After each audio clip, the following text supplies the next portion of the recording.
Racing isn't easy, but experiencing it is. iRacing puts you in the driver's seat with the industry's leading sim racing game. Drive on laser scan replicas of the greatest racing circuits from around the world. Go head-to-head against other drivers chosen by skill-based matchmaking to ensure competitive racing at every level. Compete across all your favorite series. In officially licensed cars, engineered to deliver the most accurate driving experience possible.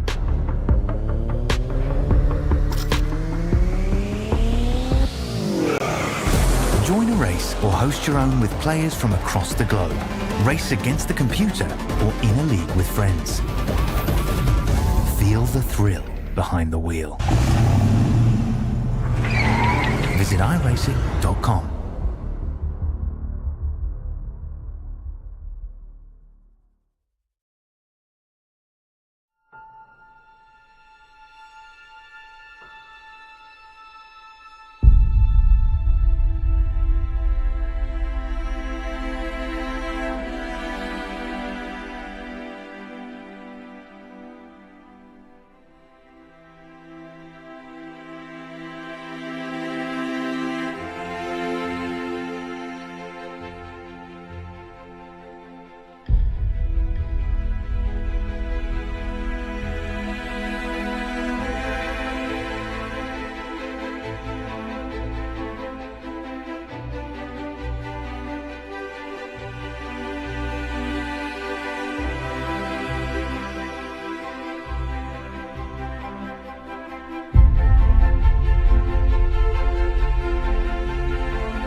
There might be some rain coming through.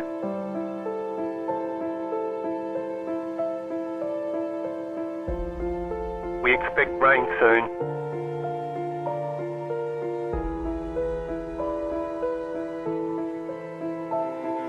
Rain is close.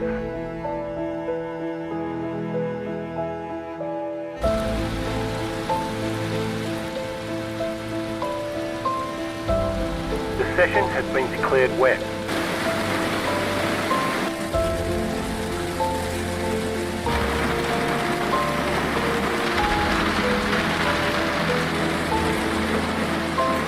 No sign of this rain stopping.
showing up.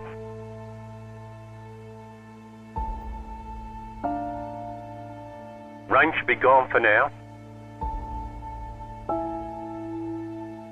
Nothing but sunshine all day.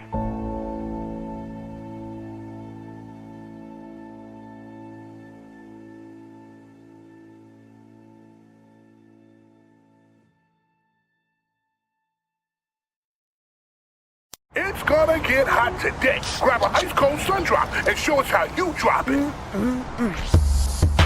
Drop it like it's hot. Drop it like it's hot. Drop it like it's hot. And drop it. Cause I got it going on. Drop it like it's hot. Drop it like it's hot.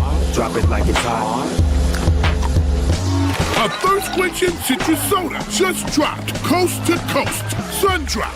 That's how you drop it. Drop it like it's hot. Drop it like it's hot.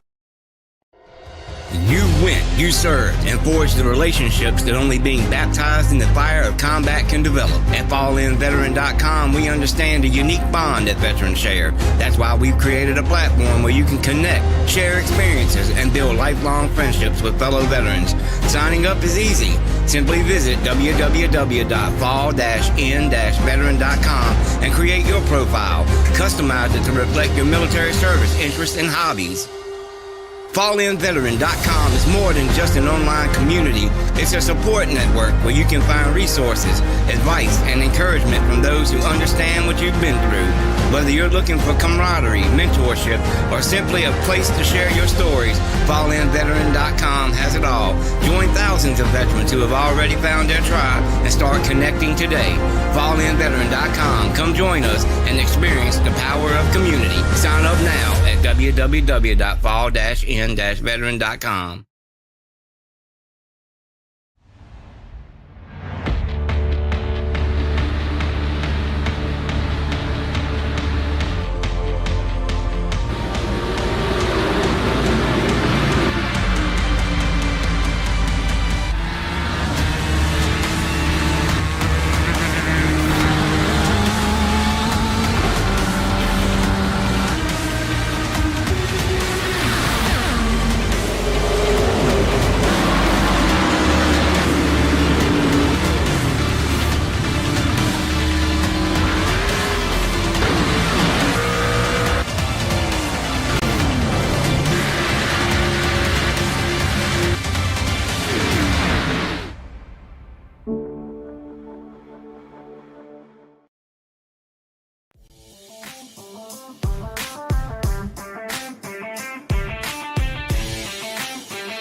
Definitely exciting day to go road course racing, do some lefts and some rights here at Charlotte. And I almost think this is, in a way, the center of NASCAR racing. North Carolina, it's going to be an exciting one. Of course, my name is Brian Britt. I have Big Al as my co-commentator, my partner in crime. Of course, down behind the cameras is Kobe Jordan from down under. He's getting the satellite feed from Australia. We had to hire out from out of the country. But I'm just giving him a hard time. But Big Al, how are you doing tonight, man? We're going racing, and there is some really hefty points positions, or should I say playoff positions on the line here tonight. 8 are going to the next round. 4 are going home. That's right, Brian. It's going to be the night that's going to tell a lot. And for those drivers that aren't comfortable on the road course, I really don't know what to tell them, because a lot of guys find themselves in a must-win situation here, or else their season's going to come to a dramatic close. So this one right here, like you said, I do believe that if ever there were a mecca for racing, it would be the state of North Carolina. But this track right here, though, this is going to it's going to separate a lot of folks here tonight. 100%. Of course, this is a 1.5-mile racetrack, but they've essentially reconfigured it into a road course, and some good racing has happened at this place. I know that they actually reconfigured it again here recently. I don't believe we actually have that scan. I kind of alluded to it last week at Talladega. I thought that that iRacing might release it ahead of the Charlotte Roval race, but that is not the case. They have not done that. I'm sure they will, but it's not in the cards here for tonight. Of course, qualifying is underway as we speak. Let's take a look at the details of tonight's race. Of course, it's a 155-mile race, 68 laps here tonight at the Charlotte Roval. Stages are going to be set to end. Stage 1, of course, 12 going to lap 13. Stage 2 going from 26 to lap 27. Of course, 3 sets of tires down in the actually 3 sets altogether, 2 in the pits.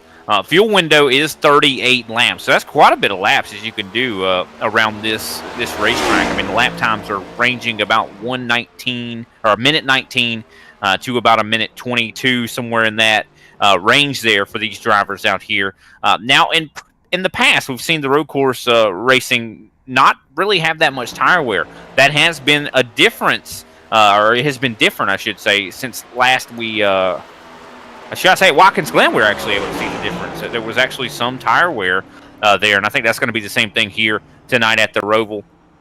Of course, let's look at the points before we step away, before we conclude qualifying, just to kind of see what is the boat these guys find themselves in here tonight. Patrick Gitter, of course, he's at the top of the board. He's going to be safe for sure. Matt DeCiani, second place. I do believe he's got a win in the bucket in order to be able to, in the bank, I should say, to move on to the next round. Brian Johnson, he is safe, I do believe, as well.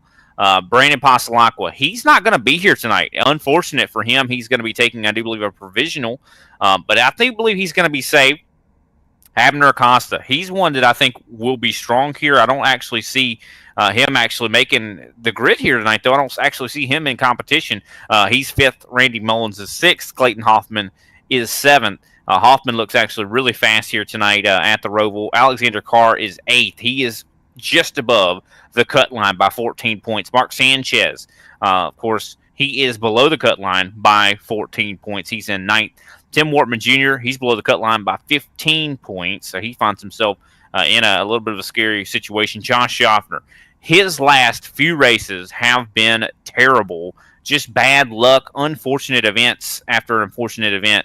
He finds himself 28 points behind. Greg Wyszynski, he had a bad race last week at Talladega. He finds himself 34 points behind.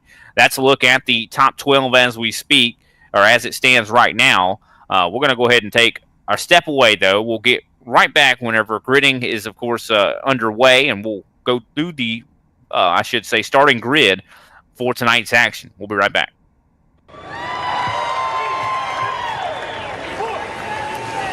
Oh, say, can you see by the dawn's early light what so proudly we hailed at the twilight's last gleaming, whose broad stripes and bright stars through the perilous fight, o'er the ramparts we watched were so gallantly streaming, and the rockets regular, the bombs bursting in air gave proof through the night that our flag was still there. Oh, say does that star-spangled banner yet wave o'er the land of the free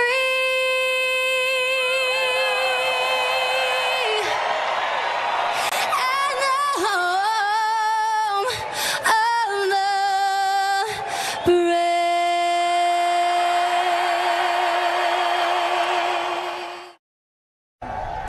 Race fans, it is time for those most famous words in motorsports. Remember what I told all my drivers? Reach up there and pull those belts tight one more time. Drivers, start your engines! It's gonna get hot today. Grab an ice cold sun drop and show us how you drop it. Drop it like it's hot. Drop it like it's hot. Drop it like it's hot. And drop it. Cause I got it going on. Drop it like it's hot. Drop it like it's hot. Drop it like it's hot. A thirst-quenching citrus soda just dropped coast to coast. Sun drop. That's how you drop it. Drop it like it's hot. Drop it like it's hot. You went, you served, and forged the relationships that only being baptized in the fire of combat can develop. At FallenVeteran.com, we understand the unique bond that veterans share. That's why we've created a platform where you can connect, share experiences, and build lifelong friendships with fellow veterans. Signing up is easy. Simply visit www.fall-in-veteran.com and create your profile. Customize it to reflect your military service, interests, and hobbies. FallenVeteran.com is more than just an online community. It's a support network where you can find resources, advice, and encouragement from those who understand what you've been through. Whether you're looking for camaraderie, mentorship, or simply a place to share your stories, FallenVeteran.com has it all. Join thousands of veterans who have already found their tribe and start connecting today. FallenVeteran.com. Come join us and experience the power of community. Sign up now at www.fall-in-veteran.com. Welcome back, ladies and gentlemen, to the iRacing Stock Car Association Super Cup Series. We are getting ready to go racing here in the Sundrop 155 at the Charlotte Roval. Let's go ahead and look through the starting grid here for tonight's action. Of course, Paul Hill, he has very much hit the scene as a road course ringer, a expert road course driver. Very great performances at the road courses here. Clayton Hoppin, of course, is going to be starting in the second place position. Brian Johnson has proven to be fast here, and the Roval, it seems, in practice. He starts third. Tim Wortman Jr., he desperately needs a good finish. He is below the cut line right now by one position. He's in fourth. Derek Heitman fifth. Patrick Gitter, he's secure. He's just going to go out there and have fun. He starts sixth. Kendall Levron, non-playoff driver, is going to be starting seventh. Josh Schaffner, absolutely has to win this race. That's what he has to do in order to be able to move on, I do believe. He starts eighth. John Bender in ninth, and Greg Wachinski rounds out the top 10. Greg as well in a must-win. That's going to put Kenny Powell starting off in 11th. On his outside is going to be Randy Mullins. Row 12 is going to show J.C. Evans. On his outside, he'll have Matthew Cisna. Then we're going to have Paul Whitley the second with Jay Hone on his outside. Row 9 is going to show Jay Hone and Randy Drumhiller and Chris Severa. Mark Sanchez and Paul Olsen round out the top 20. Of course, Alexander Carr is going to be starting in 21st. Greg Carr starts in 25th, or 22nd, I should say. Jose Medina rounds out this 23-car field. As it looks like, I think we heard some engines revving down there on the grid. A lot of these guys, I think, anticipating getting this thing going. I think they're ready. I think they're definitely excited. Who knows what we're going to see into turn one? I think that's going to be the scariest thing about this race. I mean, any road course race you see on the iRacing service, it's all about turn one. Do you survive turn one? We've seen races won and lost in turn one. Yeah, but I'm hoping that this is a professional group of drivers. We always talk about the talent level that we actually are blessed with here in the ISCA, Brian, and that's what we got to have. That's imperative, because I'm telling you, it's the creepiest turn in NASCAR. I mean, literally, you get pancaked at turn one. Especially this turn one. I mean, this is, like Watkins Glen and stuff like that. I don't think it's as bad, but like this turn one, there's a wall that's ready to meet you if you miss your braking zone. Or get bumped from behind. That's right. I mean, I was even thinking about, this racetrack, Kevin Harvick and Chase Elliott, what was it, a couple years ago, to where Chase, what was it? I think it was Kevin Harvick that bumped Chase into the wall or something like that. And then, Kevin missed this braking zone because Chase Elliott was right behind him, and he just plowed right into that wall, into the entry of turn one. So it's very easy to do. If you got somebody right behind you that is really pressuring you, it's very easy to underbrake there, or I should say, brake too late. But here we go. Paul Hill set to get us underway. I think this guy is going to be cool, calm, and collected under pressure. This guy is fast at these road courses, and I know it comes through a lot of practice. This is not a track that you're just going to be like, oh, I show up and I'm good at it. You have to practice to be good at these sorts of road courses. This is a very technical track as well. I mean, you also have to worry about the setup of the race car, just considering you have these oval portions of the racetrack. I mean, these guys are jumping up onto the high banks of Charlotte and then going through the more technical infield portions. They also have to go through some chicanes, Big Al.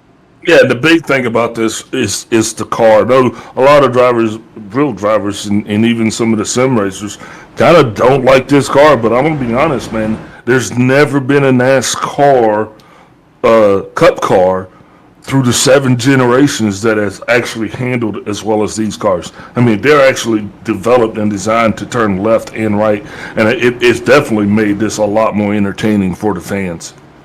Yeah, it's definitely made the road course racing, I think, just really fantastic. That's for sure. Yeah, when I started the series, I came into the series as a road course driver. I mean, that was my thing. Now, I'm a huge NASCAR fan, so ultimately, when you get a chance to hammer down and go left, I'm all about it. So, but yeah, road course racing is different. It's a whole different skill set. Well, here we go. Time to challenge these guys' skill sets as we enter the Geico restart zone. And this is kind of a scary Geico restart zone, considering a lot of drivers are going to be in the middle of a turn when they hit the green flag. And there goes Paul Hill up through the gears. He's going to be entering turn one. It looks like uncontested right now. Clayton Hoffman able to remain single file here for second. But Hoffman wasting no time to get up to the back bumper of Paul Hill. Very close racing already for this lead. Brian Johnson all over the back bumper as well of Clayton Hoffman, as Derek Heitman kind of lagging back a little bit with teammate Patrick Gitter in 4th and 5th. Yeah, I don't know if he's lagging back, Brown, or he's just trying to find his pace. You've got to find your rhythm here, and I think once Derek finds his rhythm, he will be good to go. Looks like John Bender is going to find himself on the inside, trying to make moves with that sun drop number 23. I see Josh Schaffner. I was kind of worried about Josh. I'm looking at this 50.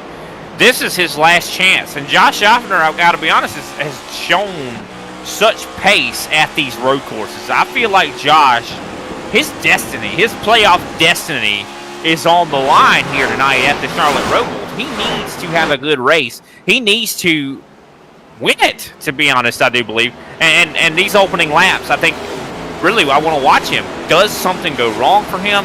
I mean, he was just being challenged, I do believe, by John Bender. That could have easily went wrong, but luckily it didn't.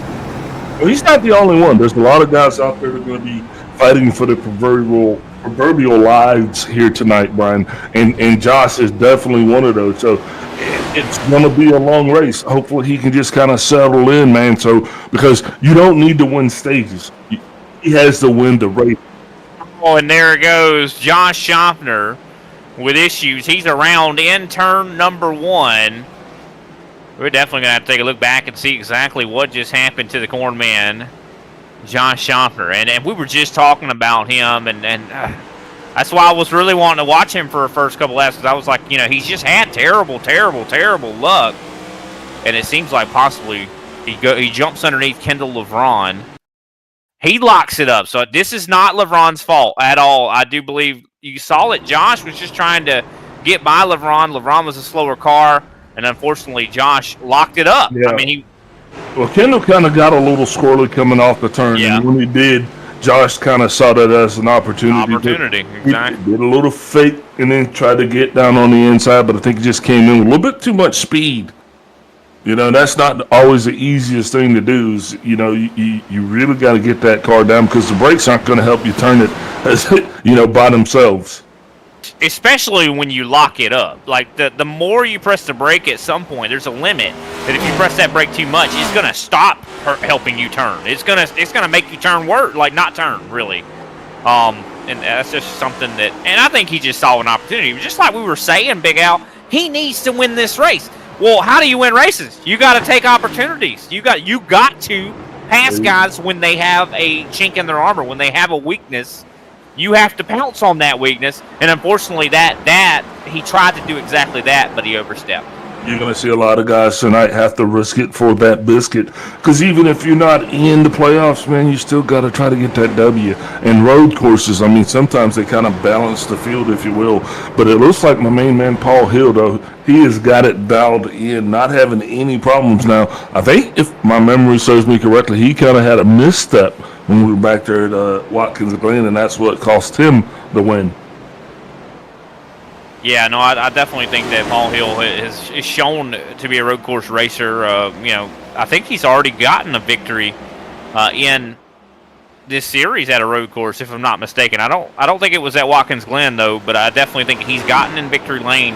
And if he hasn't, I'll tell you what, he looks like he's on course to get it here tonight. He's got about a 1 second lead on Clayton Hoffman, who, of course, is a known winner in the ISCA. I just do want to mention one driver we have not mentioned, Big Al, very much. The return of Chris Severa. He's up in 11th right now. Of course, Severa is a non-playoff driver. Chris, a longtime friend of the ISCA, I do believe multiple-time ISCA winner in the Saturday Super Series. And also, I do believe he was a champion as well. Multi-time champion, I do believe. He is a plank holder as well as an ambassador to the ISCA. Yeah, very fast driver. Very good road course racer as well. So would not be surprised to see him maybe not win this race, but he might place top 5. And I think he's going to be driving through the field as we go.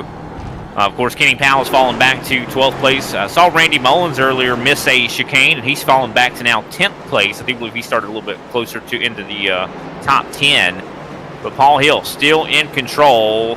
But right now I'm seeing Clayton Hoffman is showing a little bit more speed than Paul Hill. Last time by, I do believe Clayton was 200ths faster. And this is where I'm expecting that Clayton's going to start to catch Paul Hill, is in these in these oval portions. This is where you can kind of make up for maybe, I guess, lack of speed in the infield. Because in the infield portions, you're not going to benefit from the draft. But on these oval portions, the draft can help you catch someone. Yeah, absolutely. So as long as you follow them in and hit the same points, because you got to be in the draft to keep the draft. If you're not in that slipstream, you're just going to get slipped away, man. And it's going to be a lot of racing here. And this track is even going to change conditions as well, and that's something that does occur even on the oval courses. Yeah, I mean, definitely. Rubber will get laid down. Things will change. I think tire wear is going to be a much, more prevalent factor here tonight at Charlotte. I think that we've seen that at Watkins Glen. It seemed like tire wear was a factor. But I mean, I think we still will see guys pull that strategy, you know, to not take tires in the middle, or should I say at the end of stage 1, and just kind of run on the same set for stage 1 and 2. We've seen guys kind of do that before. We've also seen guys, you know, just not fuel up as much. You know, we've seen all kinds of sorts of strategies at these road courses. As we saw Kendall LeBron just make a pass on Greg Wyszynski. Now, of course, Wyszynski needs to get as many points as he can here. I don't believe it's actually possible for him to move on to the next round without winning this race. I do believe he is last in the playoff points right now. Greg Wyszynski had a great race going for him last week at Talladega. Was finished really well in one of the stages. Was able to get some stage points, but unfortunately we saw an incident that caused him to pretty much go multiple laps down and out of contention last week at Talladega. And that is kind of, I think, what has caused the must-win scenario here for Wyszynski here tonight. Yeah, but, you know, everybody going into Talladega, hey, Big Al, where you at, buddy? Everybody knew going into Talladega that it is kind of a crapshoot. It's not guaranteed. You know, there's nobody that says, oh, you know, I do great at Talladega. It just depends on so many factors, man. You're not even going to have the same running group this year that you had in the fall race that you had in the spring race. So, you know, Greg really, his back was up against the wall. I think he's put in a lot of time this week because he understands that this is his opportunity to get in. And, you know, I even said earlier, man, everybody else should just go home. Greg Wyszynski's going to win this thing.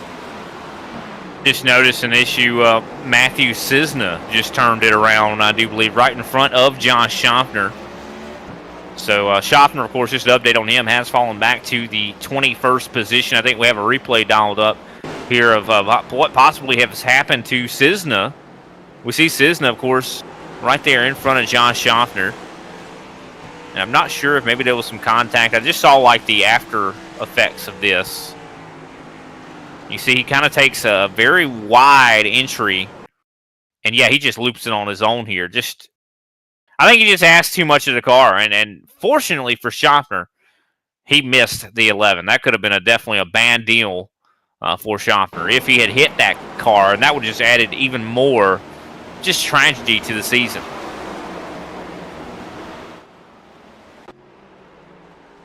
And of course, Matthew says they're not going to have any damage, so he'll live to fight another day as well.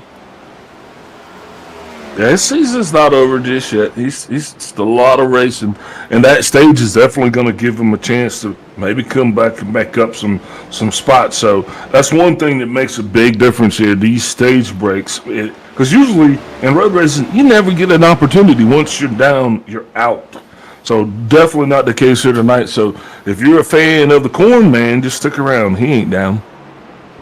That's true. I mean, there is a lot of opportunity for him to at least pick off some positions. But now is go time. Like, I mean, what happened, you know, on the first couple laps was terrible. I mean, yeah, of course, his car didn't really get hurt. Everybody was able to stay off of him. No damage happened, I don't believe, to that race car. But still, he has to try to pick his way back through the field. And this is one of the hardest places to pass people at. So, no, I totally agree with you, Big Al. I think that he does have the opportunity to work his way back through the field. But he can't waste any time right now. He has to be attack. And that's, you know what I mean? Yeah, but sometimes, Brian, that works out more in people's favor because they kind of go in with one strategy, but you get punched in the face and you come up with a whole new strategy, and that's not necessarily the same strategy that you would have had, nor is it the same strategy that everyone else is on. So I think it's a pretty big deal. And I love what I'm seeing over Schaffner, and this is what's so sad about this is his lap times are competitive compared to the top three.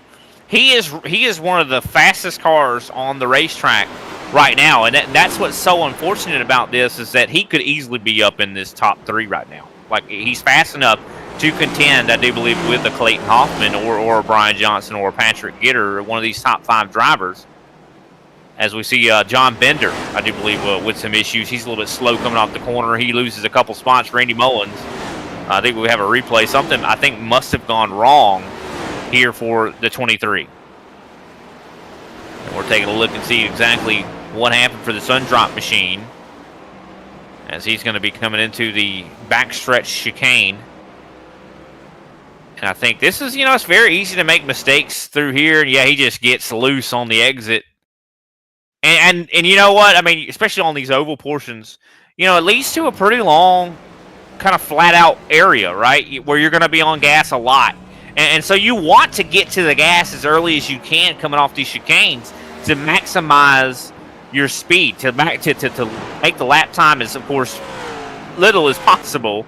You want to get on that gas as quick as you can, especially in these oval portions. And that's exactly what I think Bender was trying to do. And unfortunately, he got to that gas a little too soon, and I think the car just unsettled on him. And also, I mean, you see these guys hit these turtles, Big Al. I mean, of course, I'm not talking about an actual turtle, ladies and gentlemen. But it looks like we got some pit strategy going on. I think that is Paul Olsen. I was at a starting park, but we'll see. I think maybe he's just not liking the way that car is handling. Of course, Paul Olsen, I think he would even admit this himself, not an avid road course racer. But yeah, you see these guys hitting these turtles as well, and those chicanes are where the turtles I think are most prevalent, right? Those sausage turtles, I think that's a better way to even describe them. Is you see those blue things at the bottom of the corner? If you attack the corner, it's going to lift the car up out of the ground, off the ground, right? And a lot of times when you're trying to get back to the gas after hitting that, it unsettles the race car. Well, it's not only that, but you have to kind of roll that throttle as well. So sometimes you hit those turtles and it bounces your feet. So, you might actually, arbitrarily hit the pedal a little harder than you maybe wanted to. So a lot of things going on there that could have happened. And you see right there on our screens, I mean, you see Paul Hill and Clayton Hoff and Brian Johnson all attacking the corner, and the, one side of the race car lifts up off the ground. So, I mean, that's something that kind of unsettles the race car. And if you don't hold, I'm going to take your quote here, if you don't hold your mouth right, it could lead to a spin, just like what we kind of saw with Bender there. 100%. I'm loving what I love that. That's hilarious. Big Al, I'm loving how this top three's looking though, man. These guys are so competitive. They're staying right together here. Clayton Hoffman is starting to attack for this lead, as I do believe the white flag is going to be waving here any time now for stage 1.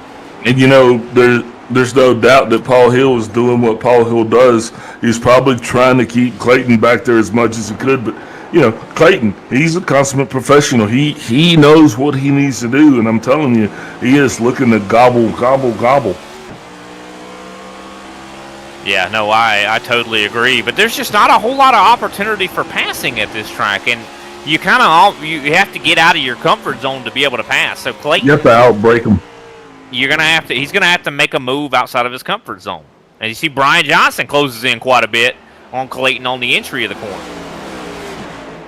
Yeah, you're going to have to make your pass in the braking zones. Yeah, I love this. So we have 3 very competitive cars up here towards the front of the field. Of course, Patrick Gitter, he is safe and secure onto the next round. He's just hanging out in 4th place. He's got about a 6-second gap between our leaders up here in the top 3.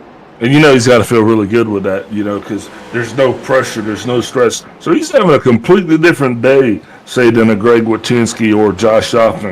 And you got to do work. That's the bottom line. And man, it just sucks to come down to this track because this is not the strongest track for a lot of our drivers out here. I mean, and just sitting, kind of putting myself in the shoes of a Greg Wachinski, of a John Schaffner. I mean, I wouldn't want to have that fire underneath me like they have, right? I mean, like you said, it leads to a totally different race. I mean, Patrick Gitter, he's having fun. Like, this is just a fun race for him. He has no, reason to really step out and do anything crazy. Even if his race goes terribly, it's like, okay, I mean, I'm still going to make it to the next round. But it's like the pressure is on for drivers like Greg Wachinski and Josh Schaffner. It's like if I mess up here, then kiss my whole championship hopes goodbye. Like that's a fire I don't want underneath me. But here we go. Paul Hill going to be getting ready to enter. I do believe he or cross the start-finish line, I should say. And that will bring the caution flag out and end stage number 1.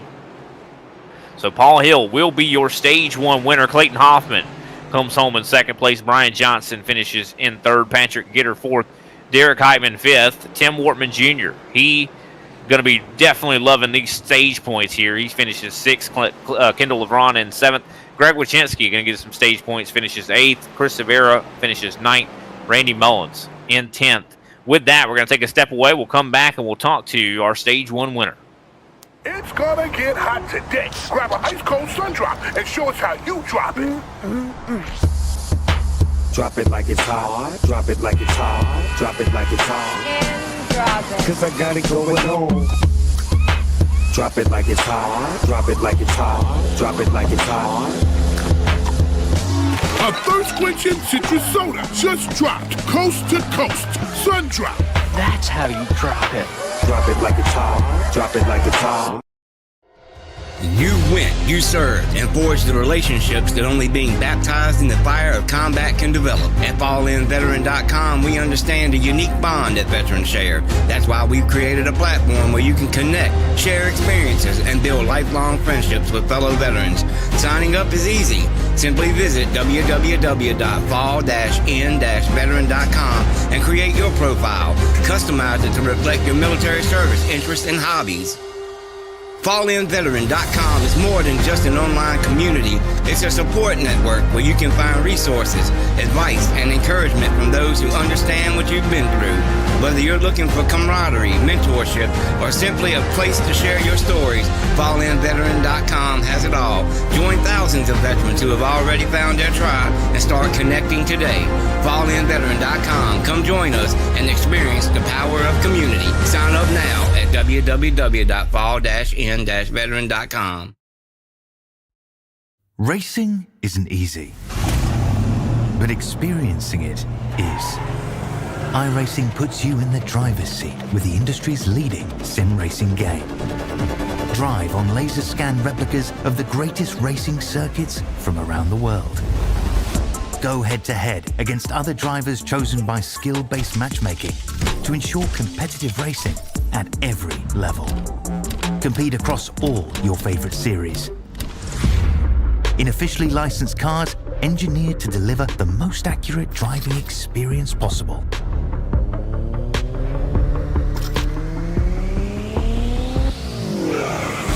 Join a race or host your own with players from across the globe. Race against the computer or in a league with friends. Feel the thrill behind the wheel.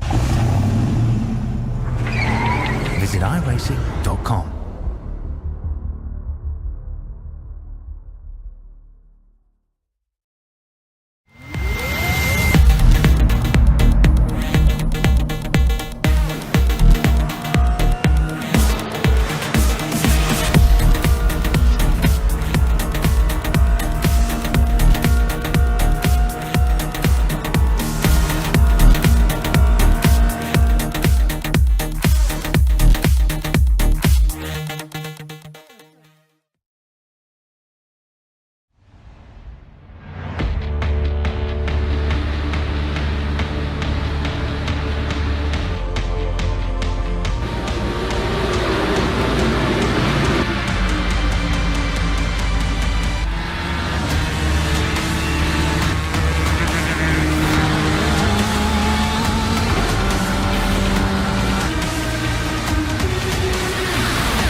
Welcome back, ladies and gentlemen. We are back here in the ISCA Super Cup Series. A little bit of something going on pit road here. Paul Hill's still in his bonk.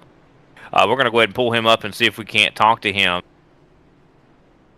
Paul Hill, we got you up here in the booth. Of course, winner of Stage 1. Great job to you. What's going on? Why are you still on pit road? Oh, I don't know if it was netcode or what, but apparently coming up on the bank, I did 45 seconds of optional damage, but we got it all fixed now. So we're good to go. Was it affecting the race car? Pretty big time, yeah, actually. I couldn't turn to the right worth anything, which is kind of a problem here, because there's quite a few right turns, but we're good now. You know, little setback, but it's a long race, so... Yeah, I mean, definitely, this is a huge setback. I mean, considering you were at the front of this field in the lead, have you had a lot of time trying to make passes at this place? I haven't done any officials. Unfortunately, this is my first day on the track. I had to work out of town in Atlanta this week, so I wasn't home until late last night. So this is actually my first race. So we're going to see how it goes. It should be interesting. It's a pretty fun track. Never ran it before, but...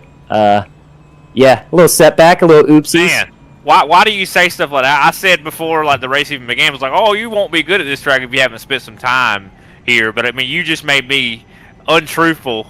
Like, Paul. But great, I mean, that's okay. I'm just playing Paul.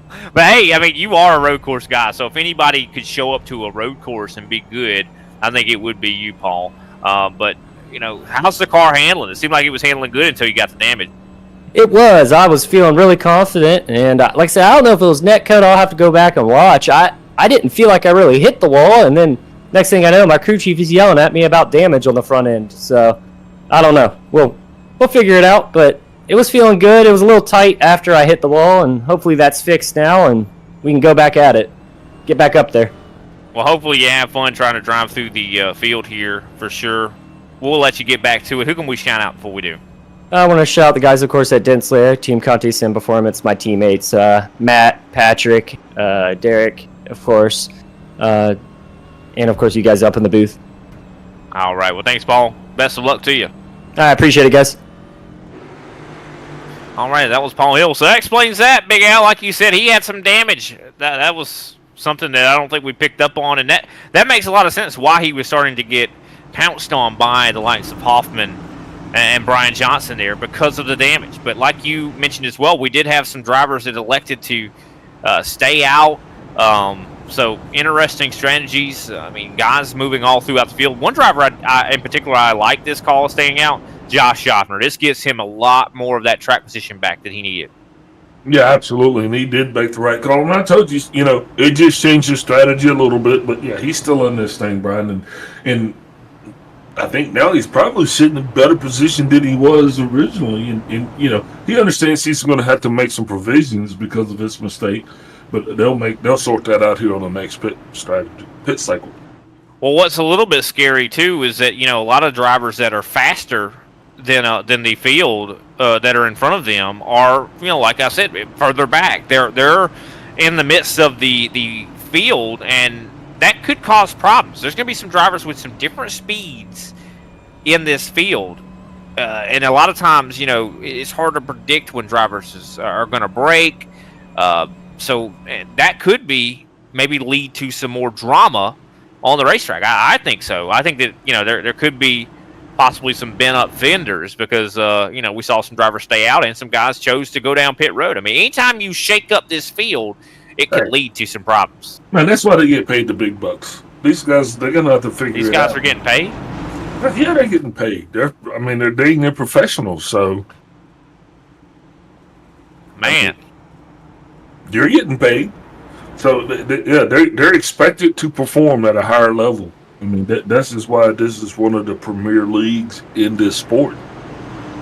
So let's go. Pull your big boy pants on and press those pedals.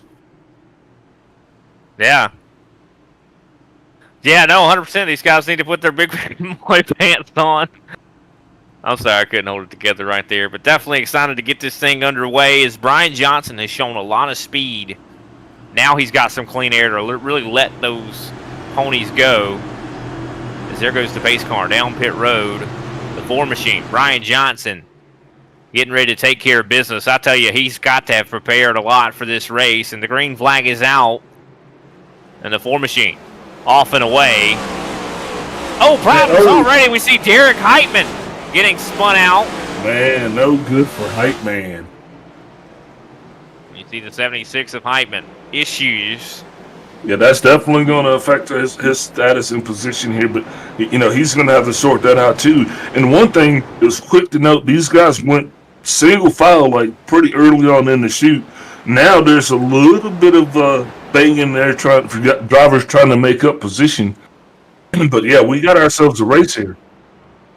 Now we got some racing going on between Josh Schaffner and Jay Hone. You see Patrick Gitter right there. This is a pretty big battle. This is for Josh Schaffner's. You know, he's got to do well here. I mean, this is his chance to really right that wrong that happened earlier. He's now up in 6th. He's managed to get by Hone. Now he just needs to focus ahead and try to work his way forward and not back.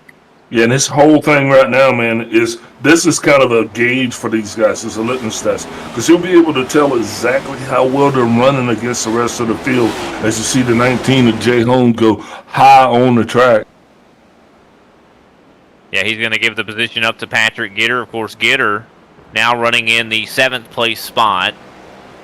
And Gitter's he's going to be gobbling up, trying to get up to and by Schaffner, because he wants to see exactly how fast Schaffner is himself, because these are things this is the data that you need for later on in the race, Brian, because once you get down to the wire, you want to know exactly how this guy holds up, how fast he is, kind of what his breaking points are, where his weaknesses are. I mean, that's a great point to figure all that stuff out. Yeah, and I also want to mention, of course, John Schaffner did not pit. But Patrick Gitter did. Patrick Gitter did not take tires, though. He only took fuel. So that at least will change the handling of that race car for Patrick Gitter. He will maybe be a little bit, I don't know. It just depends. He'll weigh a little bit more. That's for sure. And we've seen in these road courses, you know, that the lighter the race car is, the faster a lot of times it is in this next gen. So we'll see if that's going to be the case here tonight. Not quite sure, but I know Brian Johnson's definitely fast at the front of this field. He's got about a 0.7 of a second gap on Tim Wortman Jr. at the moment. Of course, Wortman has to get good points at the end of stage 2. He's got to finish well in this race. He's not in a must-win. If he just gets good enough points, I think he's going to be able to make it on to the round of 8, and he's having a stellar day here today right now in 2nd place in stage 2. Yeah, it looks like the 9 of J.C. Evans had a little bit of a whoopsie coming off one of the bigger turns, and that's caused him to actually develop a little bit of a gap between himself and, I believe, Greg Wachinski. Go ahead. Yeah, no, I'm done. I'll tell you somebody we got to really give some credit to. John Bender. I mean, I know earlier in the race we saw him have some issues, but that 23 is fast. Like, I mean, he is one of the faster cars on the track. I mean, I never expected him to be kind of a road course guy, but it seems like he's really starting to hone his skill. Jay Hone, speaking of which, he is falling back all the way outside of the top 15. I think he might have had an issue. I think he's just trying to let faster cars go.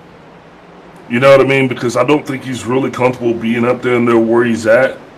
So I think he's just trying to put himself in a situation where, you know, he can get back to racing. And it could definitely be the case. John Schaffner, though, now attacking Kenny Powell for the 5th place position. As there goes Schaffner to the inside. Looks like he's going to get the pass completed, now up into the top 5. Next driver that John Schaffner is going to be trying to get to is going to be John Bender. Of course, Josh looking very, very sporty here tonight. Clayton Hoffman, another driver that's been trying to carve his way through. We'd mentioned Patrick Gitter. Well, Patrick Gitter just got passed by Hoffman. Yeah, the 9 just hit the wall. He's showing a lot of damage on that ride right now. J.C. Evans looking like he's definitely seen better days. That's for sure. Yeah. You see a lot of smoke right there. I'm not sure exactly where that smoke comes from, but it's not from J.C., but J.C. definitely has seen better days here today. He's still running, though. That 9 machine's still going. At least he hasn't got that dreaded meatball flag yet, right? Yeah, there's still hope. We're on lap 20. Of course, this stage ends on 26, going to 27. As, of course, Brian Johnson out front by now, 2.5 seconds. And I mentioned it before, Clayton Hoffman, he's the fastest car on the track right now. And he is just flying through the field, moving up to now 7th place. He's catching up quickly to Kenny Powell. And there goes Clayton. We see him on our screens. I got to say, Clayton will even tell you this. Clayton Hoffman, not really a good road course racer, I think, in his eyes. I think, of course, if I was to race him, if I was to race Clayton Hoffman, yeah, no, he's a great road course racer.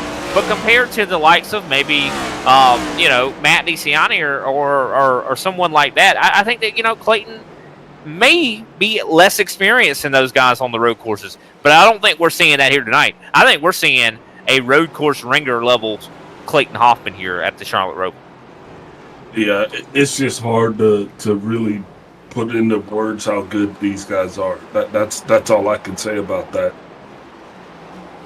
I mean, Clayton is one of the best drivers on the sim. I think it's very.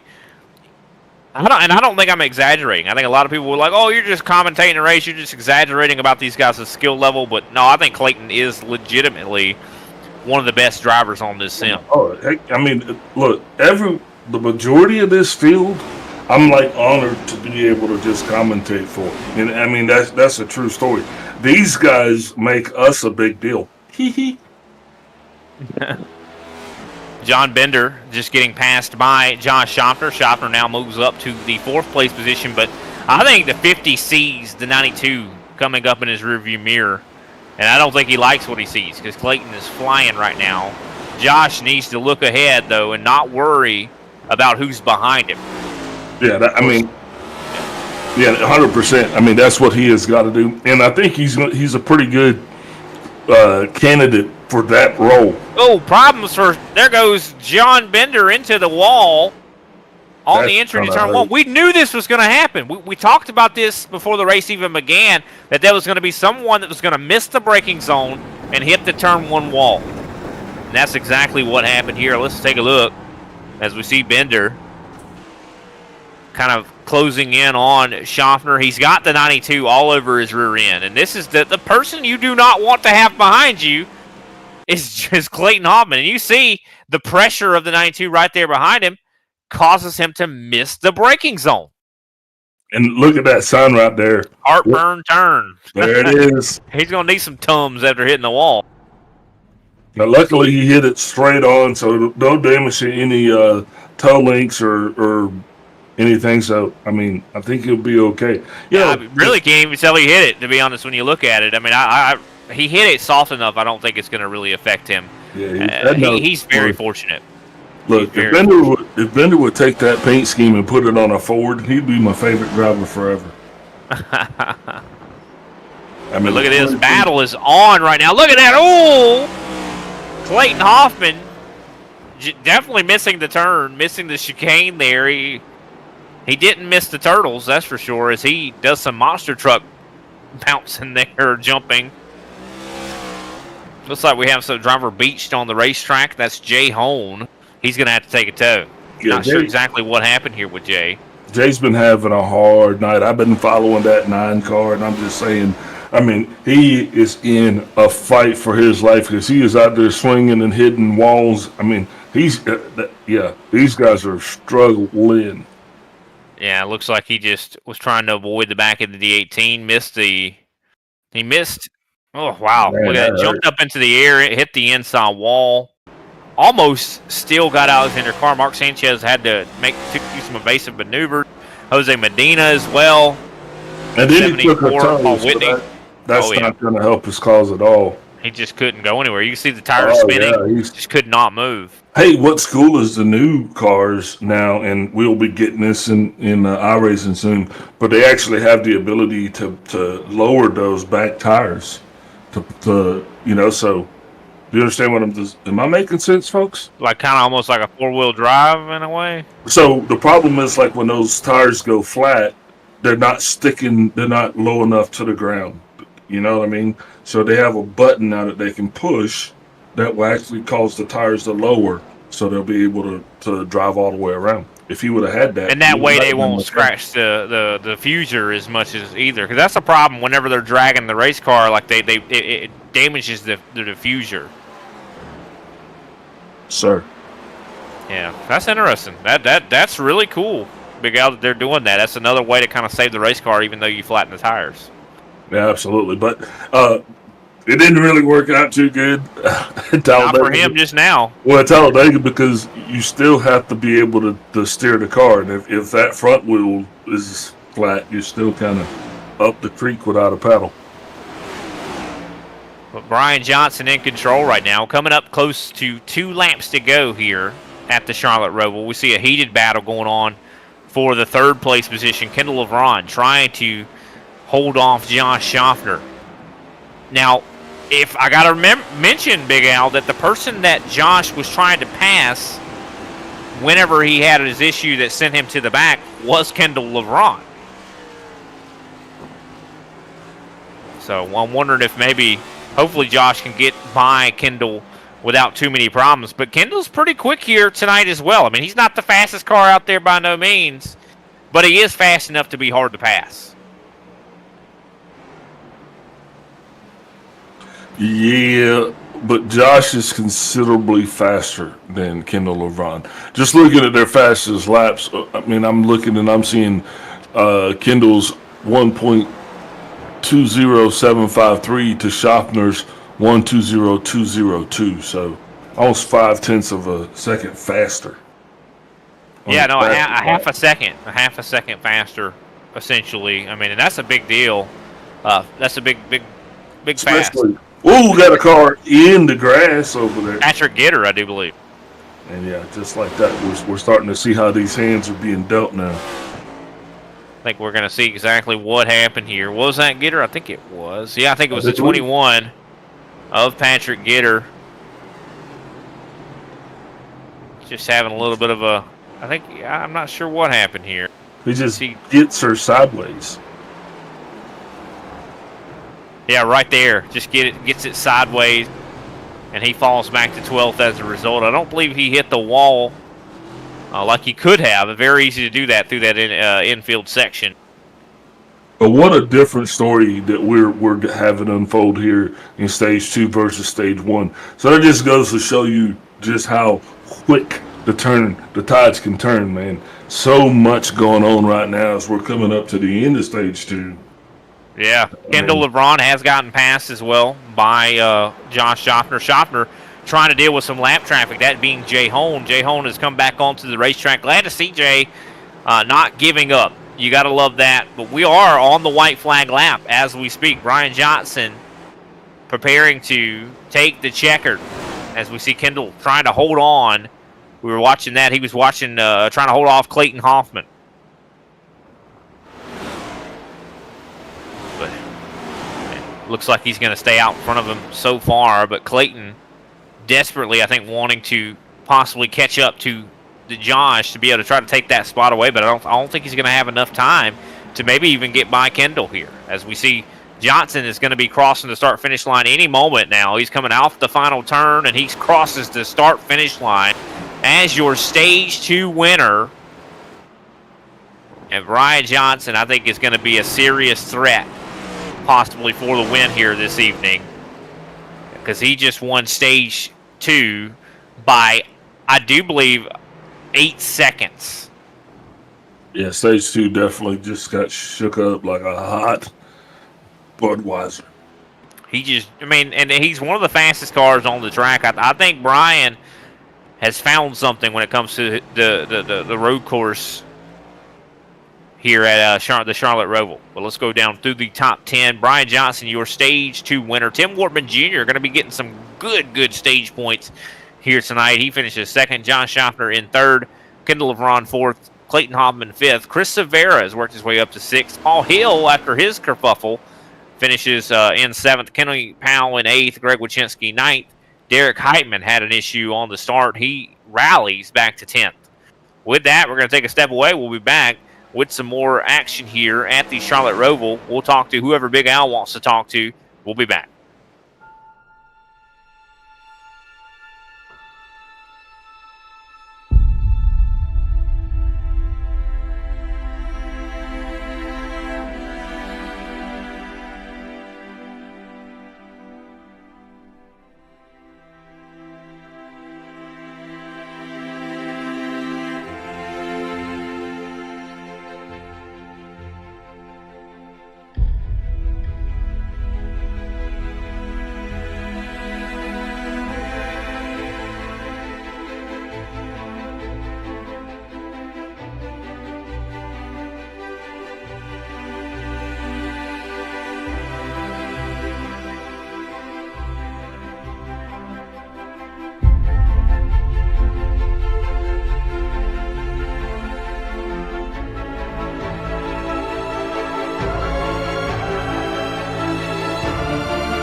Racing isn't easy, but experiencing it is. iRacing puts you in the driver's seat with the industry's leading sim racing game. Drive on laser scan replicas of the greatest racing circuits from around the world. Go head-to-head against other drivers chosen by skill-based matchmaking to ensure competitive racing at every level. Compete across all your favorite series. In officially licensed cars, engineered to deliver the most accurate driving experience possible.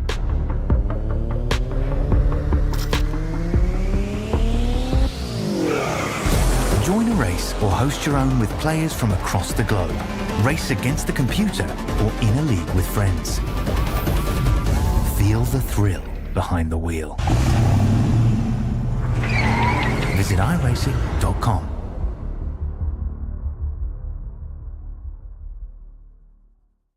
It's gonna get hot today. Grab a ice cold sun drop and show us how you drop it. Drop it like it's hot. Drop it like it's hot. Drop it like it's hot. And drop it. Cause I got it going on. Drop it like it's hot. Drop it like it's hot. Drop it like it's hot. A thirst-quenching citrus soda just dropped coast to coast. Sun drop. That's how you drop it. Drop it like it's hot. Drop it like it's hot.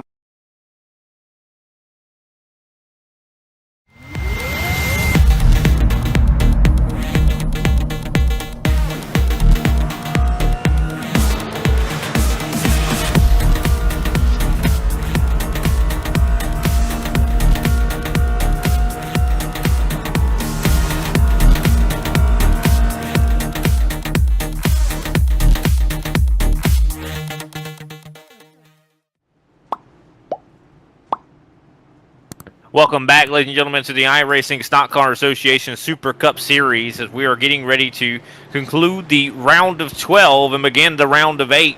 Of course, Brian Johnson just won Stage 2. Big Al's wanting to chat with him. We'll go ahead and pull him up.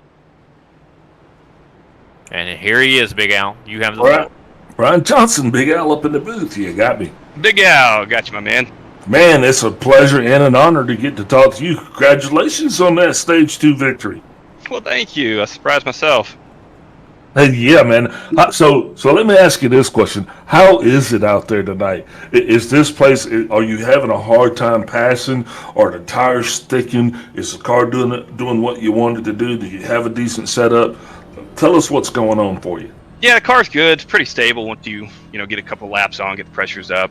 It's just about impossible to pass. It's just dirty air, slick getting off the corner. You really have to manage the throttle. Once you get stuck behind somebody, you either rely on them to let you go or wait for them to make a mistake. So it's it's definitely tough passing here. But that clean air, was that something that you could attribute that monster lead that you had there over the 83 car and the rest of the field?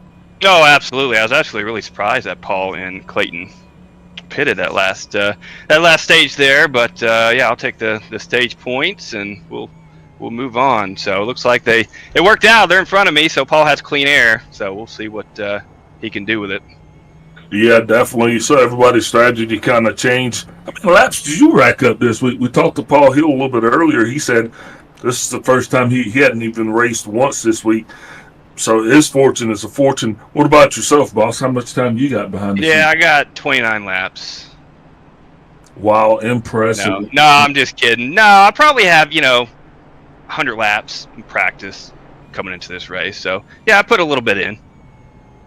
Good. So the Paradigm guys, you guys still team strong as we're entering into the wee hours of the playoffs, or are you starting to let your individual personality show a little bit? Nah, we're stronger than ever, man. So proud of my guys at Paradigm Motorsports. Shout out to them. Shout out to Brandon. I know he couldn't make this race. He's our road course ringer. I know he hates missing it, but he's having some family health issues he's tending to, so just want to let him know we're thinking about him and we wish him well. Roger that. Anybody else want to shout out for your Stage 2 victory? Of course, I got a shout out to you guys up in the booth. You guys do a fantastic job. Shout out to OB Builders, Southern Spire Pipe, and Kenny Powell for putting on the league.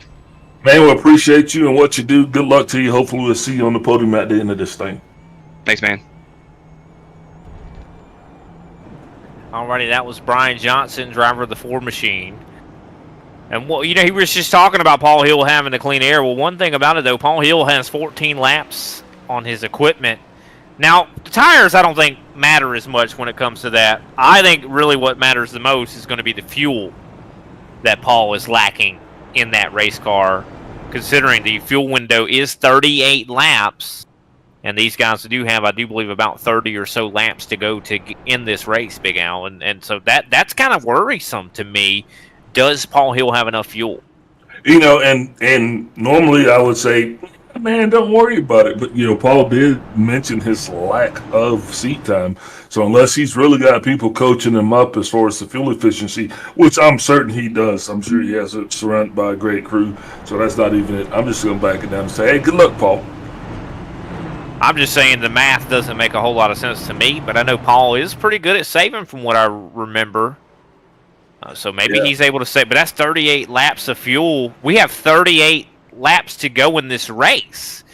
So I think it's going to be even tough for some of the other drivers, like such as Clayton Hoffman and Derek Heitman, Brian Johnson. It's going to be tough for those guys to make it on fuel, let alone Paul Hill making it on fuel. So I think Paul, in a lot of ways, is maybe banking on the other guys not being able to make it, maybe, and thinking that we'll have to do a green flag pit stop, so I'll just gain the track position. Maybe that could be what he's thinking.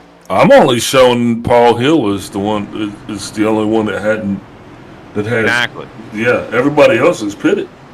Well, no, 100%. But I'm saying we have 38 laps to go, Big Al. The fuel window that is on our telemetry thing, our sheet. The details of the race said the fuel window is 38 laps. If that's the case, a lot of guys are going to be very close on fuel. That's what I'm saying. It's usually, there's a buffer in there, especially if you're kind of chilling in the back of the pack, because the traffic won't let you go fast. As the green flag is out, Paul Hill wasting no time getting this car going. The 5 of Greg Wachinski mows the grass for us there on the infield as he goes through the game. Yeah, mowing it a little bit for us, helping us out as we see Kenny Powell battling with Josh Schaffner. Oh, problems for Wachinski. Yeah, that's not good. He was sideways right there on the track. Now we got ourselves a traffic jam. Yeah, we got a little bit of a traffic jam. No caution here as Greg gets turned around. He backs off, hurts Patrick Gitter. Gitter is slowed down as a result of this. That's good, though, that Greg got through that unscathed. But, that traffic was backed up like... Did he, though? The traffic was backed up like the 95 out of Florida. But, yeah, he didn't have any major damage is what I'm saying. Now, it sucks for him. And, look, that was just a self-win right there. That is true. Oh, there's a major damage. That could definitely be... a car. Yeah, and then you see Randy Mullins as well. And, man... Yep, not showing anybody with a repairs required flag. Ooh. You see Matt Cisna gets involved in that. John Bender, very fortunate, skated right through that. Yeah, I like the synchronized backup there between the 5 and the 18.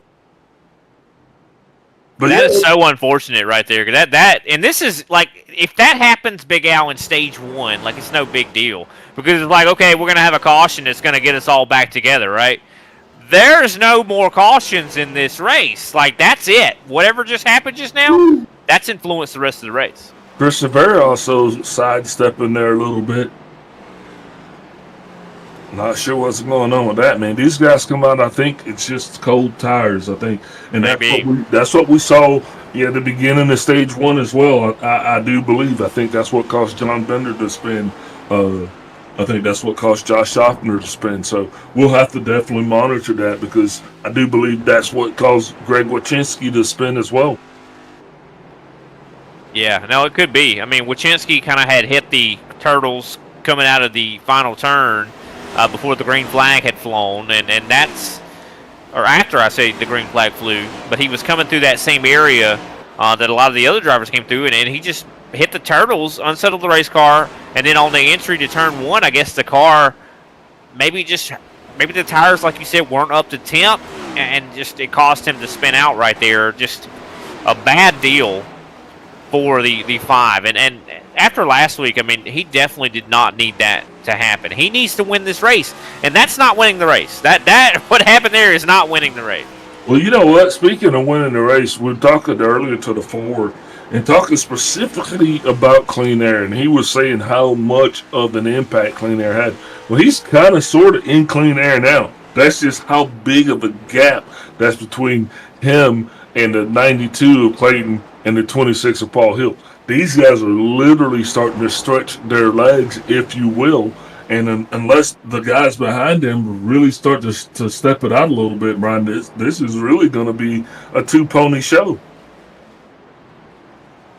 No, that's a good point. I mean, Paul Hill last time by turned his fastest lap of the race. I mean, I think it actually was the fastest lap of the race. A minute 19.543, which, I mean, that is a barn burner lap right there from the 26. Yeah, no, when Clayton Hoffman is a half a second or within 0.2 of a second off of that time, but after that, really, there's no one else even close. Yeah, no, for sure. I mean, Paul is just blistering pace out here. Sure. But I want to bring up again the fuel. Like I'm wondering how that's going to all work out. Well, maybe he's trying to get himself a lead that's so great that when he comes down pit road, it won't wash out. I don't know. I don't know what his I mean, that's a good maybe. Maybe he just said, "I'll just drive away to a 40-second lead and be able to pit and not lose the lead." Like, I mean, that's a brave strategy. It's a brave strategy, bold strategy, Cotton. See how it plays out. Man. But definitely showing some good speed. I mean, that Paul Hill is flying right now. And I think, like I said in the beginning of the broadcast, when we were going through the starting grid, I said something about Paul Hill. He's really cemented himself. He hit the scene like a wrecking ball when it came to showing how good of a road course racer he is. This guy. Hey, let's see what happened to Jose Medina. He's being shown with a repairs required flag. So let's try to figure out what actually occurred to that hot rod. Yeah, that'd be a good thing to do. I also see Patrick Gitters out of the race. So looks like Derek Heitman's had some issues. Let's see exactly what happened to the 48 though. And you see the damage already on that right side. So I'm not sure. I think that this might be before the damage or after the damage happened. Yeah, I think that this is after the damage. Around.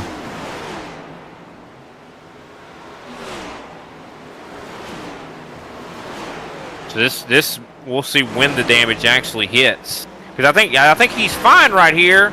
He misses it, and that's exactly what broke it right there. And that's unfortunate. That's just a bad day. And it looks like we got one for Derek Heitman. Heitman having some issues tonight. He's not had the best day as well as we watch him. I believe he's got John Bender right there behind him, and I think Heitman just overcooked the corner there and spun it out. We had the 24 on pit road. Not sure what that was about. It just seems like a lot of drivers are having issues. So, yeah, I don't know why Kenny Powell has gone down pit road. Powell was up in the top 10, and now he's on just coming off of pit road. He's 52 seconds behind the leader, so not exactly sure what happened. It looks like that car is not damaged. Maybe Kenny deciding to go ahead and pit, grab the gas, and just finish the race now, because, I mean, he should be good to go on fuel. Let me see exactly how long he spent. You're speculating. He spent 10 seconds on pit road. If he was fixing major damage, Big Al, he would have spent way longer than 10 seconds on pit road. Yeah, you're speculating. He's cutting grass for us, too. Now he's cutting grass. Kenny's driving like a man on a John Deere. Oh, so this is the replay. So you see Heitman. So maybe this is why Kenny pitted, maybe. Oh, right there, boom. I don't think Heitman had anything to do with Powell. I think Powell just came into that same corner with just a little bit too much speed. But, Could be. Can he even come to pit road? No, he did. It says he did come to pit road. Yeah. So he might have had some incidental damage that he just wanted to get fixed, but either way, just not a good day for the 2-4 crew. And but the thing is, it was a good day for him. He was up in the top 10 earlier in this race. So it's unfortunate that it has gone that way. I do want to mention Clayton Hoffman has reeled in Paul Hill. Paul Hill had a 1.5 second lead. Now the lead's down to 0.3. Clayton is there and banging on the back door. Well, here's the deal. With 32 laps to go, this snake is going to eat its tail. And once they catch up to the tail end of this thing, it's just going to be a long, continuous line of traffic. So unless these other drivers are just kind of getting the heck up out of the way, that might cause a little bit of an issue here with how this thing plays out. Yeah, I'd definitely be curious to see how this plays out here. Does Paul Hill make it on fuel? Does he have to pop down pit road? Maybe this is an effort to fuel save. I mean, he slowed down considerably compared to his previous laps. Of course, Brian Johnson about 4.6 seconds back from these drivers. John Schaffner is up to 4th. Schaffner probably needs, I think, Paul Hill and Clayton Hoffman both to have issues, and as well as his teammate to have issues in order to win this race. Well, yeah, everybody needs somebody. Everybody needs a lot of help. Wachowski needs a ton of help. Schaffner needs a lot of help. I mean, yeah, these guys could use a heck of a lot of assist right now, but I don't think that's the way it works. I think they're gonna have to come out here, drive what they have, and make the best of it. It's heartbreaking that it comes down to this. This is not the race that you want to, hang your hopes and dreams, your playoff hopes and dreams on. But they are having to do that. Josh Schaffner having to do that right now. I mean, I don't know what's going to be, what's going to happen next week. I think we're going to Las Vegas next week. Who shows up next week? Who shows up next week and is still fighting for a championship? I mean, is Josh Schaffner still fighting for a title? I don't know. 4 drivers are putting them on the haulers today, and they're going to go out there and unceremoniously remove those yellow banners. By God, they're just going to be normal drivers next. And they're just going to be like, please don't take that away. And they're going to be like, I'm sorry, but I got to take it away. You didn't do what you needed to do. You didn't show up. Oh, we got a tight battle going on right here between Bender and LeBron. That's what I'm saying. Bender's fast. I mean, Bender is looking really sporty here tonight. So it seems that the majority of these drivers have already kind of come to terms with the fact that they're going to get gas. I just watched the 19 roll off pit road of Jay Home. Now beating banging there on pit road. Looks like some beating and banging for this spot. This just shows how hard it is to pass. I mean, they were side by side in the chicane. You do not want to be side by side in that chicane. But Bender really wants this spot as he goes into the grass a little bit here. He's getting a little frustrated, bro. He's getting frustrated, 100%. It's like, how do I get by this guy? Like, where can I pass him? Like, this is a one-groove racetrack. There's not a whole lot of options to pass him. He's got to make a mistake, or I got to get frustrated with him enough to bump him out of the way. Yeah, looks like a lot of drivers right now coming down pit road to go ahead and get that splash of gas. The 76 is down, the 54's down. Also, Jose Medina is back in a way, got his damage fixed. So, man, we're going to have cars all over the place. Mark Sanchez just got a little bit out of sorts there, and that allowed the 11 of Matthew Sissona to get by him. Oh, Kendall LeBron just got turned by John Bender. That's why I was I have been watching this battle that whole time you were talking about these guys coming to pit road, which of course is definitely worthwhile information, but I just knew something was going to go wrong here, and I'm glad I was keeping an eye on that because you could just see the frustration from Bender. Bender's like, I got to pass you. I don't know how I'm going to pass you, but I need to pass you. So he just dives it in right here and just comes up a little bit and turns the 2 around right in the oval section of the racetrack. Oh, wow. And that was not intentional. Looks like he was just trying to get the dominant position, which was the inside, and just unfortunately got into the two. But we're going to put that down as incidental contact. Yeah, I don't think he did it on purpose. But I definitely think it was, I got to say, I think it was stemming possibly from frustration. I think that definitely could have had lent something to that. I mean, when you're frustrated, and I know if you're an iRacer, if you've been on the service for some time, and you felt this before, to where when you're behind someone for a long time at a track where it's really, really hard to pass, and you just keep trying to pass them, eventually you start to get frustrated. I mean, you just admit it. You get frustrated, and you drive a little bit too aggressive, and then you accidentally turn them. I mean, of course, you didn't mean to turn them, but you're frustrated, so you start to see red, and you maybe don't make the right decisions. You drive a little over your head. Yeah, but this is a simulator, so I say spin them every time, because in real life, a lot of us feel this frustration. You get the person in front of you that just really just into themselves. They don't care that you're behind them and that you're faster than them. Wouldn't you just like to be able to just bump and run those little dudes too? Somebody in real life.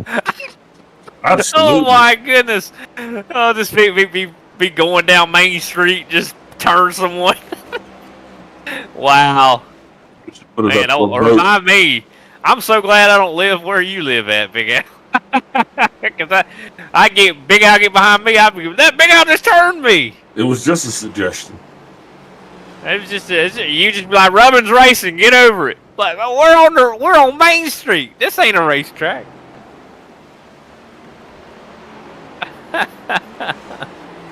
Kendall LeBron, though, looks like he's just been struggling since he got turned there. You see Greg Wyszynski all over that rear end. Greg's had a pretty good, I'd say, recovery, even though, he had that issue towards the start of the stage.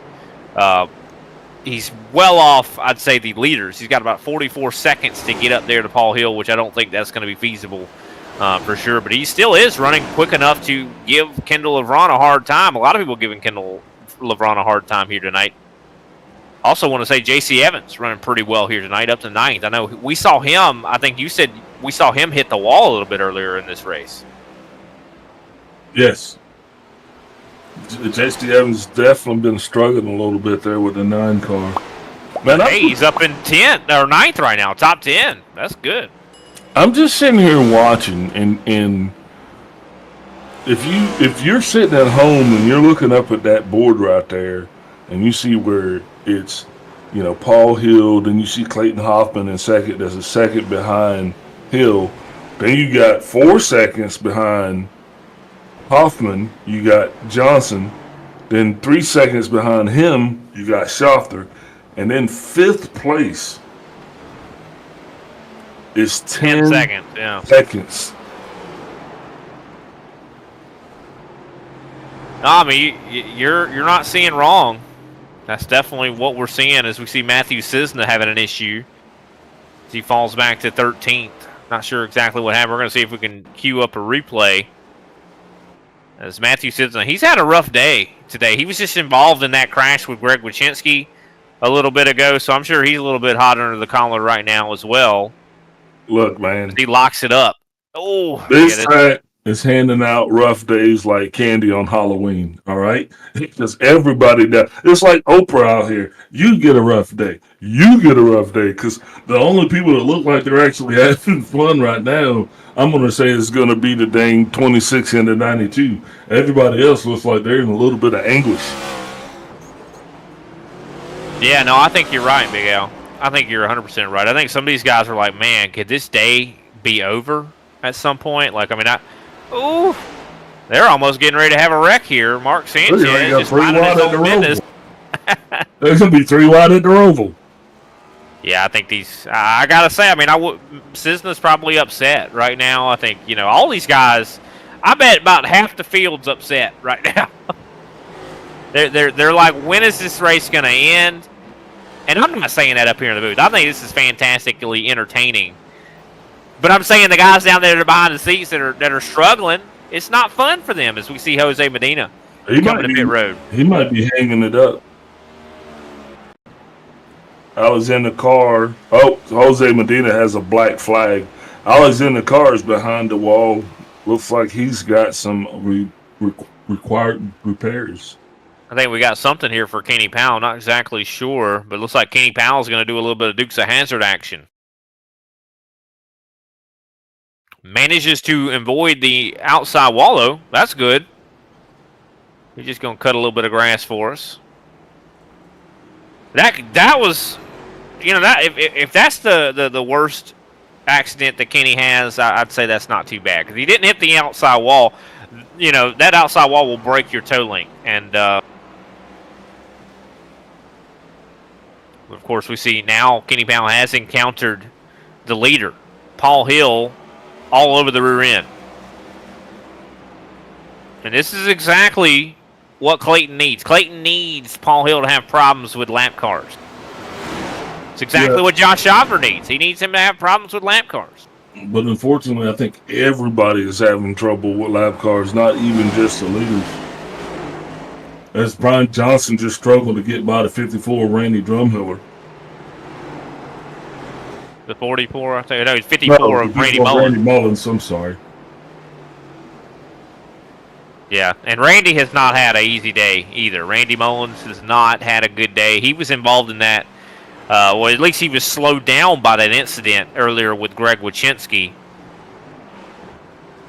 That's Paul Hill, though, still in control of the race. He's got about a 1.7 second gap on Clayton Hoffman right now. Brian Johnson, of course, is about 3.7 seconds, 3.8 seconds back from Hoffman. Johnson has been closing in. There, you know, the gap was a little bit larger. He has been starting to slowly whittle that gap down. Yep, but knowing all of these guys are going to have to come to pit road, and that's going to be probably sooner than later. I mean, just looking at the majority of the field has already kind of come through and passed on back through. See, I don't know. I think that there is a distinct possibility that some guys can make it. I think that some of the guys that are better at fuel saving, because, I mean, if the fuel window, as I mentioned previously, if the fuel window is 38 laps, we went green right when pretty much it was 38 laps to go. So, I mean, there is a possibility someone is going to be able to save enough to make it. Now, Paul Hill, go ahead and cross his name out. He can't make it. I don't. There's no way he makes it. Clayton Hoffman, maybe. Brian Johnson, maybe. Josh Hopner, maybe. Well, not if Clayton keeps chasing Paul and Brian keeps chasing Clayton. True. And that's what Paul has to do. That's exactly what Paul Hill has to do. Paul has to make these guys chase him in order to burn their gas up. Yeah, Brian, because remember, if the chase is on, the fuel is gone. 100%. Couldn't have said it better myself, Big Al. The wordsmith, Alfonso Nixon.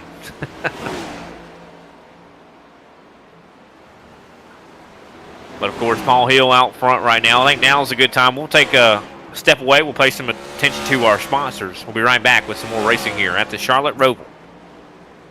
It's gonna get hot today. Grab an ice cold sun drop and show us how you drop it. Drop it like it's hot. Drop it like it's hot. Drop it like it's hot. And drop it. Cause I got it going on. Drop it like it's hot. Drop it like it's hot. Drop it like it's hot. A thirst-quenching citrus soda just dropped coast to coast. Sun Drop. That's how you drop it. Drop it like it's hot. Drop it like it's hot. You went, you served, and forged the relationships that only being baptized in the fire of combat can develop. At FallInVeteran.com, we understand the unique bond that veterans share. That's why we've created a platform where you can connect, share experiences, and build lifelong friendships with fellow veterans. Signing up is easy. Simply visit www.fall-in-veteran.com and create your profile. Customize it to reflect your military service, interests, and hobbies. FallInVeteran.com is more than just an online community. It's a support network where you can find resources, advice, and encouragement from those who understand what you've been through. Whether you're looking for camaraderie, mentorship, or simply a place to share your stories, fallinveteran.com has it all. Join thousands of veterans who have already found their tribe and start connecting today. Fallinveteran.com. Come join us and experience the power of community. Sign up now at www.fall-in-veteran.com.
Welcome back, ladies and gentlemen, to the ISCA Super Cup Series.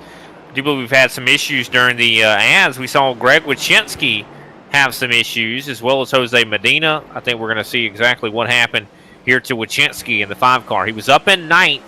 Unfortunately, I think he had a loose spell or something like that that caused him to lose that spot.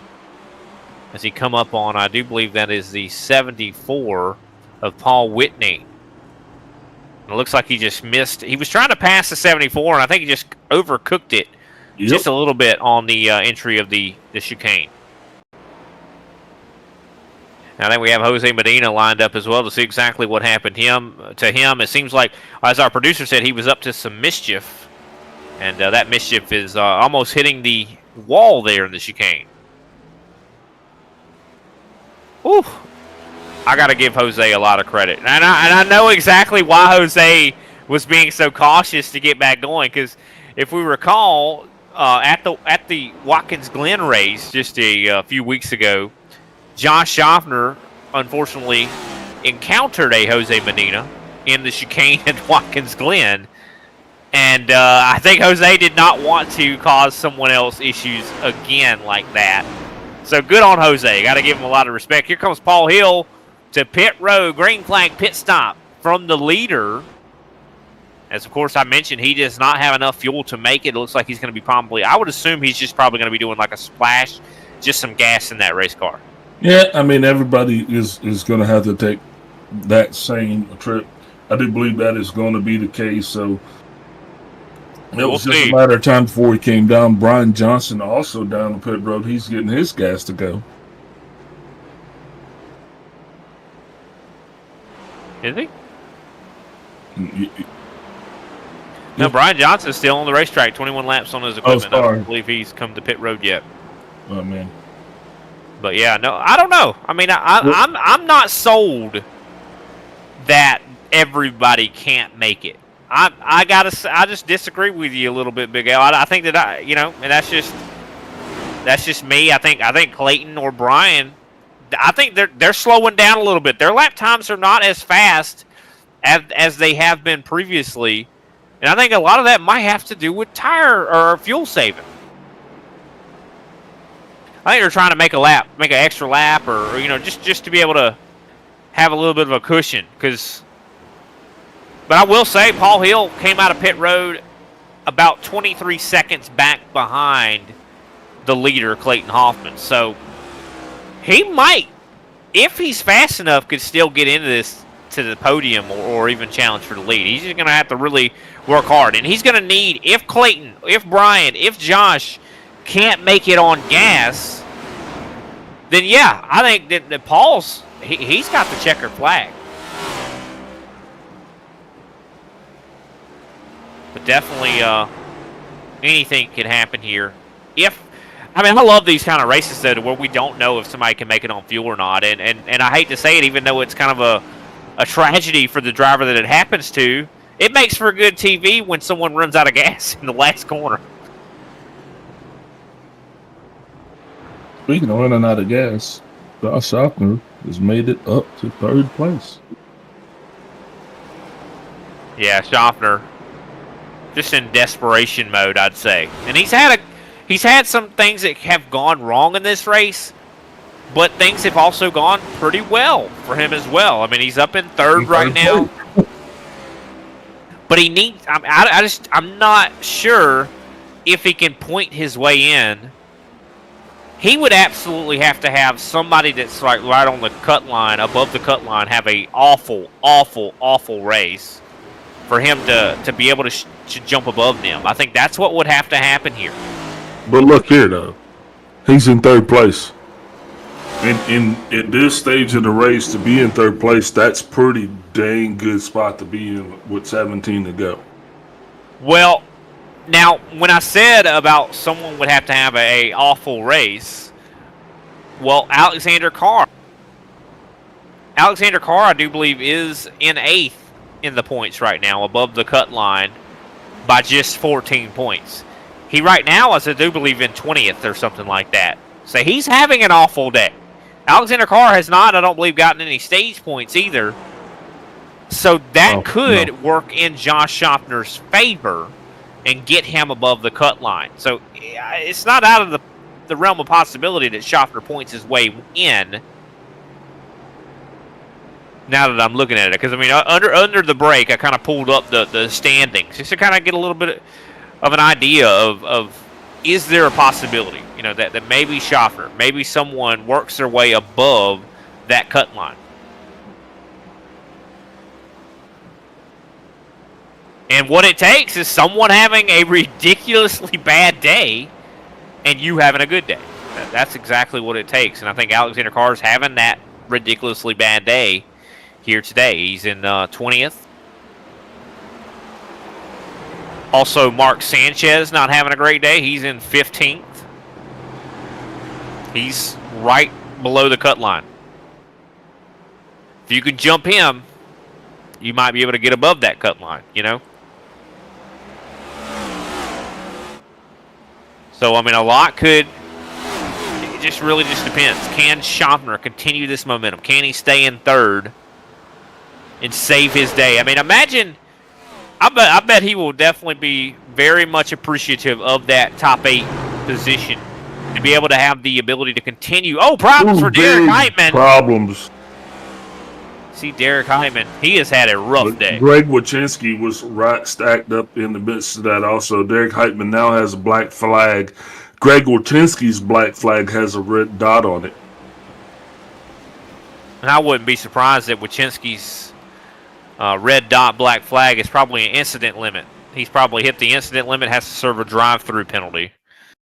As you see, Greg Wachinski, that is Kendall LeVron in that pink machine. Yeah, Greg Wachinski has 16 incidents. Right there. And J.C. Evans just nowhere really to go. You see Heitman trying to pass Kendall LeVron, and it's just very hard to pass through this section. So I don't think LeVron did anything. I don't think LeVron meant to do anything here. Wasn't there an issue earlier with Kendall LeVron at that same corner with somebody trying to get around him? Yeah, no, for sure. There was some beating and banging from Kendall LeVron, and I do believe another driver. I think it was John Bender, if I'm not mistaken. So yeah, no, I mean, it's just and I don't want to blame Kendall for that because I mean, dude, if somebody was trying to pass me through that section, I'd probably wreck them too. Man, I'm an analyst. I was just asking a question. No, I'm not trying to argue with you. I'm just saying that. No, but you were yelling at me.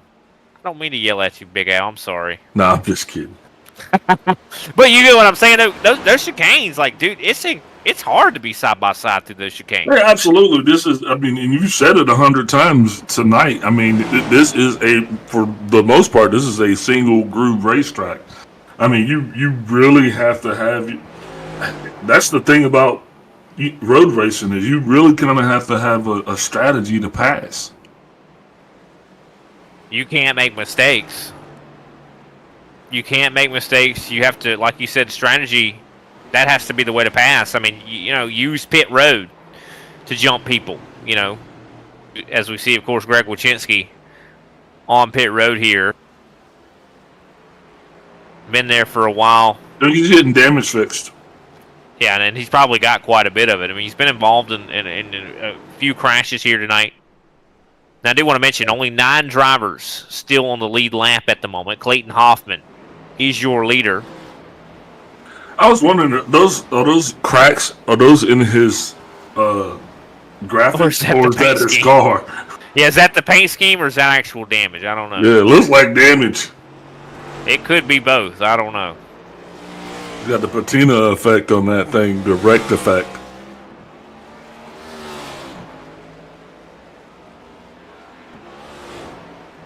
But definitely a lot of drama out here on the racetrack. Cisna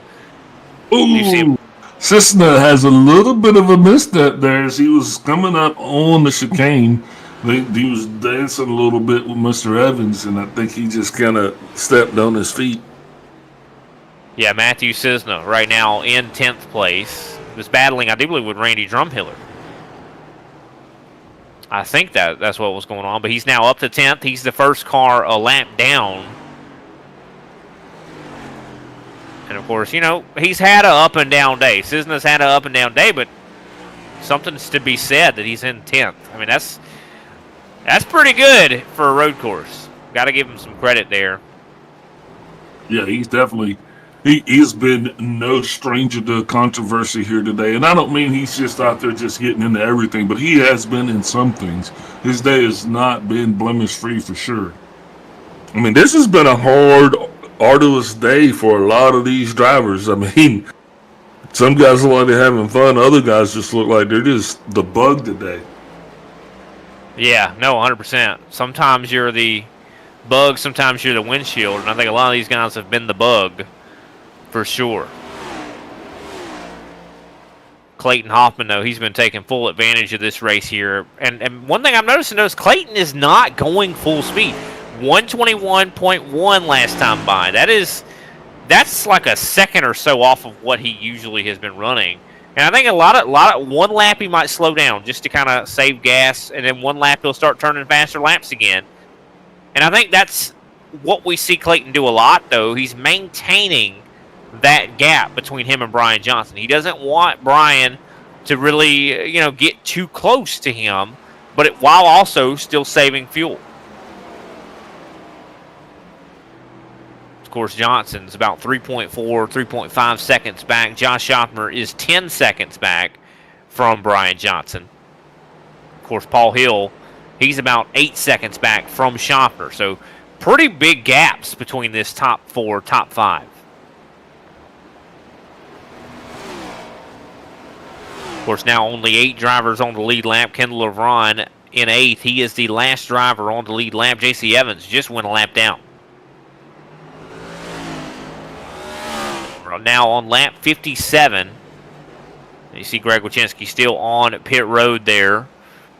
Coming up to 11 laps to go here at the Charlotte Roval.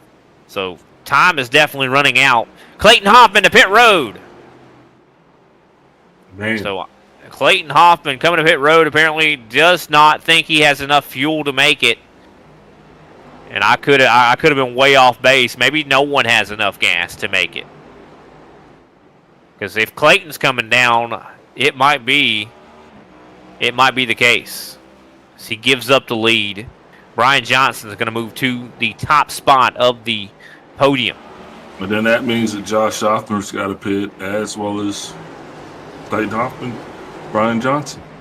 I mean, that would probably put Paul Hill possibly in the lead. We're going to get to see here. No, Clayton comes off pit road in front of Hill. As you see, Hill has been dealing with lap traffic. Randy Drumhiller. And that's one thing about it. Like, Paul, if he had some clean real estate, could have possibly turned fast enough laps to be in front of Clayton when Clayton came off pit road, but because of the lap traffic, because of the traffic, that is what has caused the issues. And we talked about it, about one groove racetrack. I mean, even lap traffic, it's going to be hard to pass everybody out here. Yeah, and also the difference was in the pit stops as well. Clayton Hoppin, we're showing him with 4.9 seconds in the box, but then when we come down to Paul Hill, he shows 8.4 seconds in the box. And you know exactly why that is too, Big Al, is because Paul Hill stayed out at the end of stage 1 or stage 2, right? I mean, he had 14 laps already on his equipment, so that's 14 laps he didn't have in the fuel tank. And so whenever he had to do his green flag stop in this stage, he had to spend more time putting gas in the car. Yeah, and we talk about that a lot, specifically that one thing is about how much fuel they're going to have to put in to get you to the end. 10 laps to go. It's going to get us through the end of this show, and we're watching this thing right now. Brian Johnson still being shown as your leader. But we do believe that Brian and Josh Schaffner are both going to have to come in before this thing is over. And, Brian, we got a lot of cars out there that have not pitted. Yeah, I mean, I think the top, good bit of the top 8 have yet to pit. I mean, Brian Johnson, Josh Schaffner, Chris Severa, I don't believe has been down yet. Tim Wortman Jr., I don't think he's pitted. I don't know about John Bender. Kendall LeBron just went a lap down. Of course, the leader, Brian Johnson, just passed by him. So yeah, I mean, he's got a decent lead out there. I mean, if he came down and played his cards right, he could very well possibly get out ahead of these guys. I misspoke actually. Wortman Jr. has been down to pit road. He just pitted, I do believe so. He has enough gas now to make it for sure. Severa though is 30 laps on his equipment. So yeah, a lot of these guys have yet to pit. You're spot on, Big Al. But yeah, I mean, Brian Johnson, he's got a pretty good black gap. I mean, he's about a 12.5 seconds on Schaffner. Schaffner, I think, saving though. I don't know. I mean, but I said the same thing about Clayton. I mean, just looking at the lap times for Schaffner, Schaffner seems to be possibly saving. He is the corn man. Maybe he's got some ethanol that he can put in that race car. All is, I do believe, made of corn. Ethanol is definitely made, it's made from corn. Methane's made from chicken shit. Okay, well, I appreciate you giving us that information here tonight. But here we go, coming up to 8 laps to go here at the Charlotte Roval. It has been an interesting show, to say the least. We've seen a lot of issues, a lot of accidents. Here we go, though. Josh Schaffner to pit road. So he's not going to be able to make it. We're going to be watching to see just how much time Schaffner spends down behind the box because remember, the 4-car, Brian Johnson, yet to pit. So this whole thing is going to shake up as these guys actually get on and off of pit road. Then we'll actually see what position they're probably going to end up in for this thing. Yeah, I'm very, very curious what Josh not spending hardly any time at all. And that doesn't surprise me. I mean, he probably just put maybe just a splash in there. Just like, hold it for a second and let's get out of here, But Brian, I think he's going to probably do the same thing. He's not going to spend a whole lot of time on pit road. But I think this is still going to be a close battle at the end. I mean, Clayton and Paul Hill are right near each other within a second now. This is going to be a battle. I think that Paul is giving it everything he can right now. Last time by, he was about 0.3 faster than Hoffman. He is. And this is where that fuel efficiency is going to come into play again. Also, Wachinski's up ahead. If they catch him at the wrong time, that could be an issue. Yeah, definitely could be. And that chicane seems to be giving people a lot of issues here tonight. But Wachinski's going to be down and away. Yeah, Wachinski coming to pit road. Yeah, man, rough night for Greg. Hate to see that guy's season come to an end like that. I really thought they would have had a better shot at getting deeper into the playoffs. But hey, that's the way sometimes a cookie crumbles. And it is sad because, I mean, you know, talking to Greg, you know, he was like, man, I'm going to race I'm racing to win. I want to do well. I want to, you know, get into the playoffs, you know, continue my playoff run. And I think he had some confidence. I was really liking the confidence that Greg was showing, you know, when I had chatted with him. So I don't think that's going to change, though. I think that, you know, next week at Vegas, he's going to still be going to race for a win. I don't think that, you know, Greg is not a guy that, you know, usually gets down on himself, though.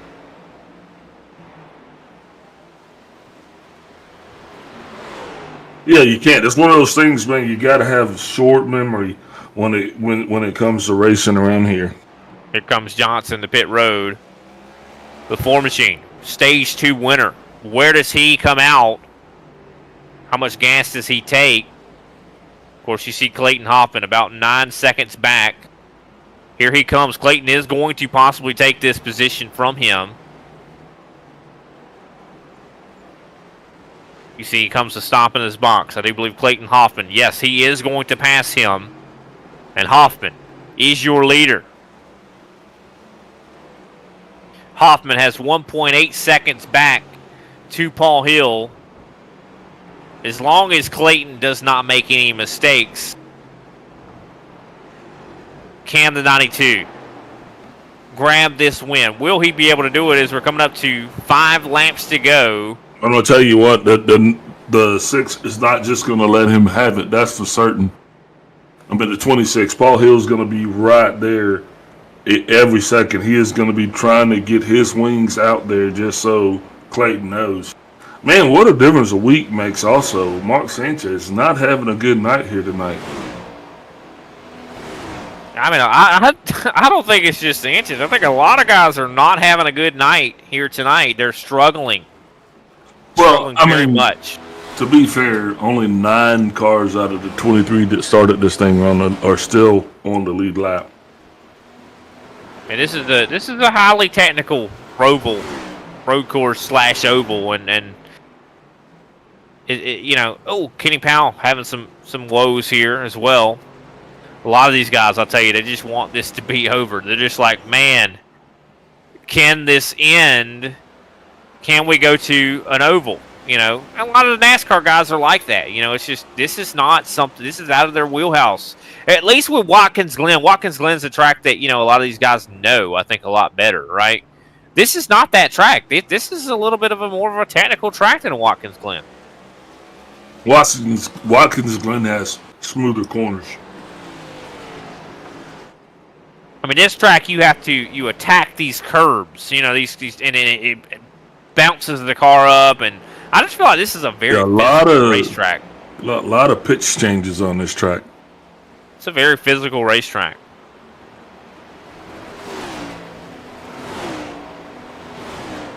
Clayton Hoffman out front, 1.3 seconds. The gap has decreased. Paul Hill is closing in, and guess what? We got lap traffic. J.C. Evans, he's the last car on the lead lap right now in 9th place. Will he stay in 9th or on that lead lap, or will Clayton pass him? This is going to be the question. Can JC, if he slows down Clayton, will Paul Hill be able to pounce?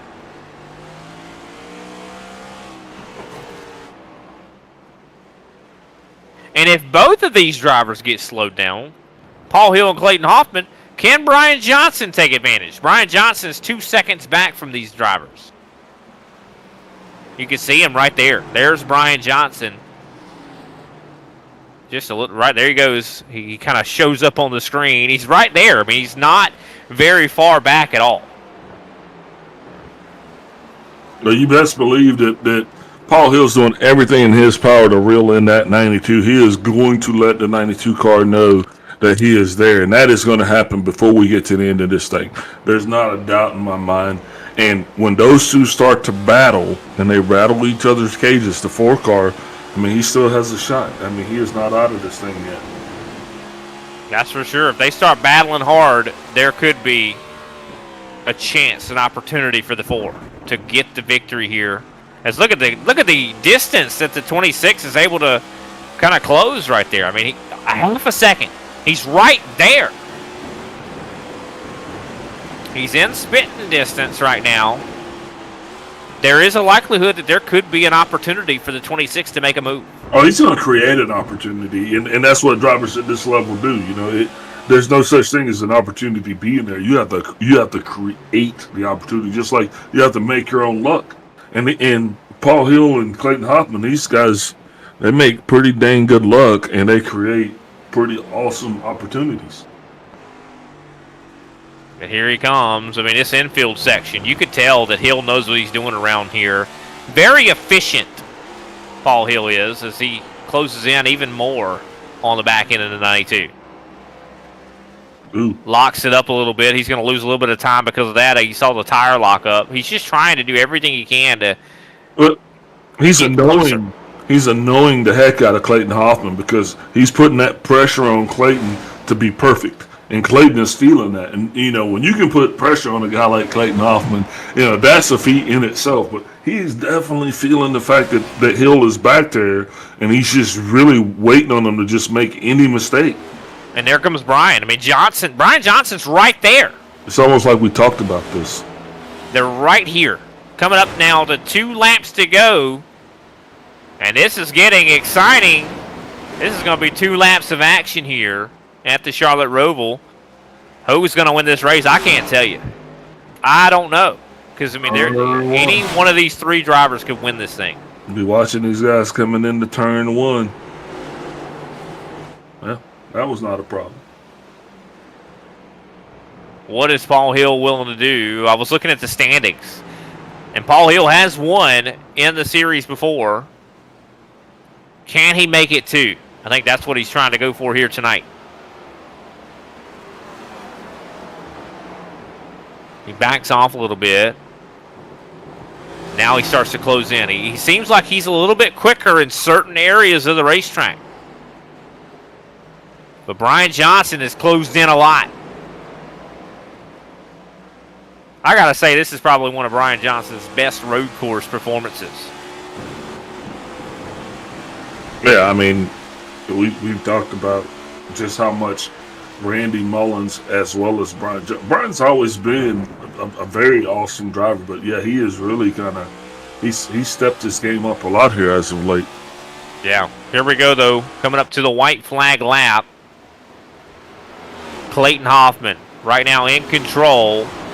Can he maintain control? He has to be flawless this last lap. There's a lap car in front of him. It's Kendall LeBron. LeBron trying to stay on the lead lap. Oh, Paul Hill almost hits the wall. Able to stay out of it.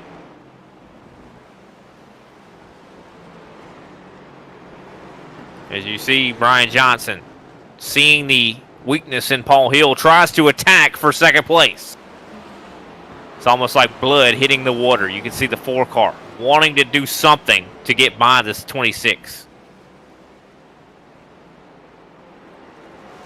But Clayton Hoffman, I think that because they're battling now for second, Clayton might be able to take advantage of it. Yeah, whatever Paul did there towards the end, he just kind of, his knife went dull. He was not cutting as sharp as he had been, and it definitely showed right there.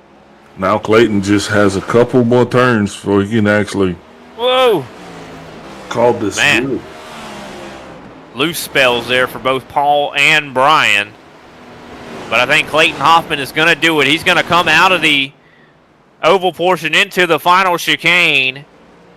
And he is going to win this race. He crosses the start-finish line as the victor at the Charlotte Roval. Oh, look at that. Brian Johnson with the late move to the inside of Paul Hill. Wait, what am I talking about? Race is over.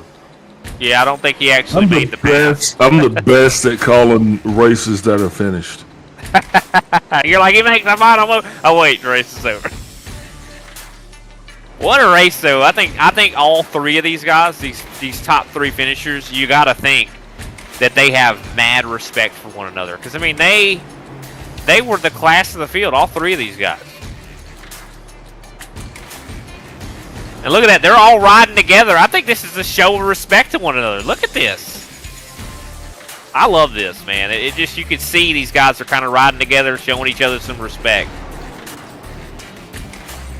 Because, I mean, they race together all race long.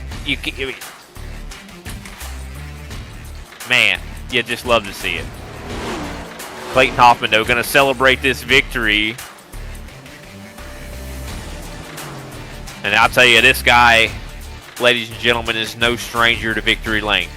He is a previous Series Super Cup champion. And I think he's got wins after wins after wins. This guy, I don't think we can count the amount of wins this guy has on our fingers or our toes.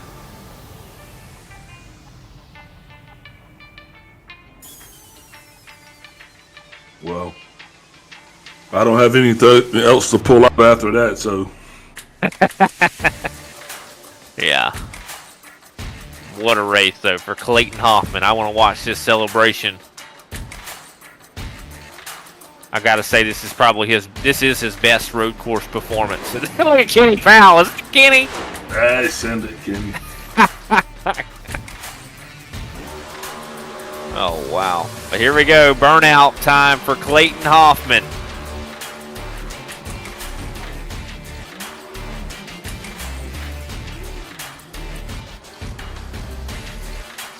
You know, he's got to be definitely happy. I mean, this was a well-earned win. I mean, when you win at a road course, it's you had to put work into it to win it. This is a physically demanding, mentally demanding. It's so demanding, and you just feel like you really earned, you know, a win at a track like this. And Clayton did exactly that. Let's look down through the final results of tonight's race as he does a little bit of a Polish victory lap around the Charlotte Motor Speedway. Clayton Hoffman, your winner here tonight by 1.4 seconds. Paul Hill, great job to him. He was a pole sitter, but unfortunately came up short, finishes second place. Brian Johnson finishes in third. Josh Schaffner, very impressive fourth place. Hopefully that's enough in the points to get him above the cut line. We'll have to wait and see until next week. Chris Severa finishes fifth. Tim Wortman Jr., sixth place. John Bender in seventh. Kendall LeBron, eighth. J.C. Evans, ninth. And Kenny Powell in 10th.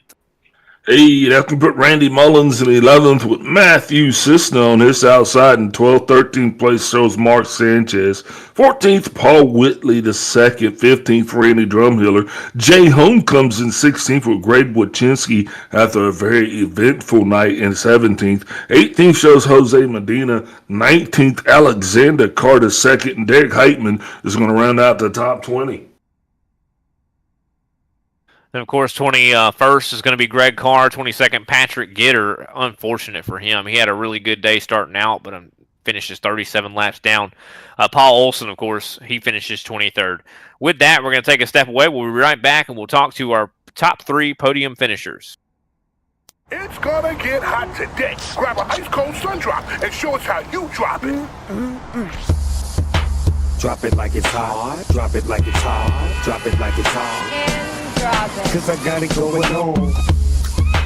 Drop it like it's hot. Drop it like it's hot. Drop it like it's hot. A thirst quenching citrus soda just dropped coast to coast. Sun drop. That's how you drop it. Drop it like it's hot. Drop it like it's hot.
Racing isn't easy, but experiencing it is.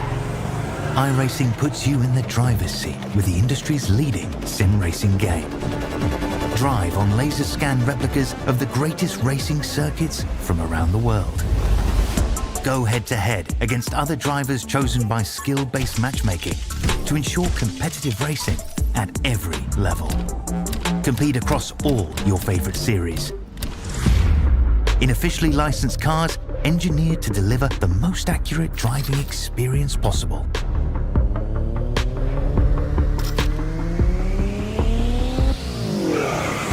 Join a race or host your own with players from across the globe.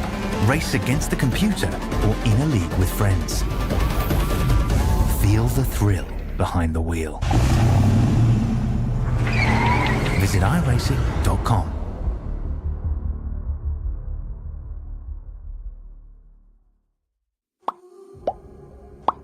Welcome back, ladies and gentlemen, to the ISCA Super Cup Series as the Sundrop 155 here has completed. What a race here tonight at the Charlotte Roval. I'll tell you what, it was an exciting battle there towards the end. We're going to talk to all of the top three to see exactly what their perspective was, what they thought of their races. Of course, we're going to start with the 4 of Brian Johnson. Brian, do you read me? I got you, Brian Britt.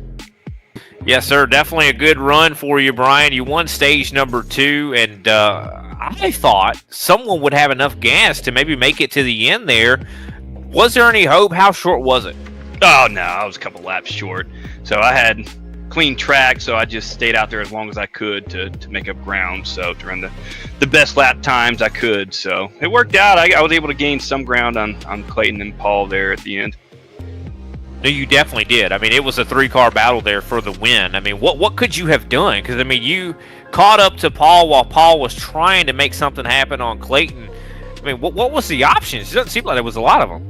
Yeah, I could have wrecked them both. I mean, it's so hard to pass here.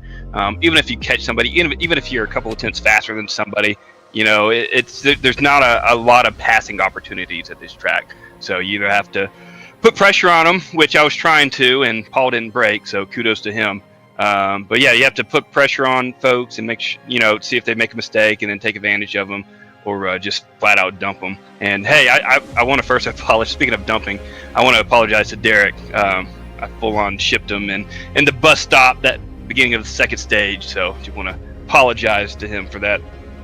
So we did see him, have an issue, but we really didn't, I don't think, investigate too much. I didn't realize that you had any something to do with that. So glad that you were able to give us that information. And yeah, that's definitely unfortunate. But Brian, I mean, I gotta say, I think this was one of your best road course performances that I've ever seen you have. I mean, has there been a change maybe in your preparation for road courses? I don't know. Honestly, I don't know. Yeah, I mean, I'm okay at road courses. I enjoy them. I'm not the best. I'm definitely not a ringer. This track just fits my style. I mean, you just got to go full send in some of these corners. Take a lot of risk. If you want to be fast here, you have to run a loose race car and take a lot of risk, you know. But yeah, I mean, it just fits my driving style, I suppose. Well, it definitely shows. You look like you could have won this race. You were fast enough to do that for sure, Brian. But unfortunately, you know, it was hard to pass. So maybe next time we reach the Charlotte Roval again, you're going to definitely be one of that's going to be at the top of my list of who could win this race for sure. But next week we're going to Vegas, round of 8. What are you thinking?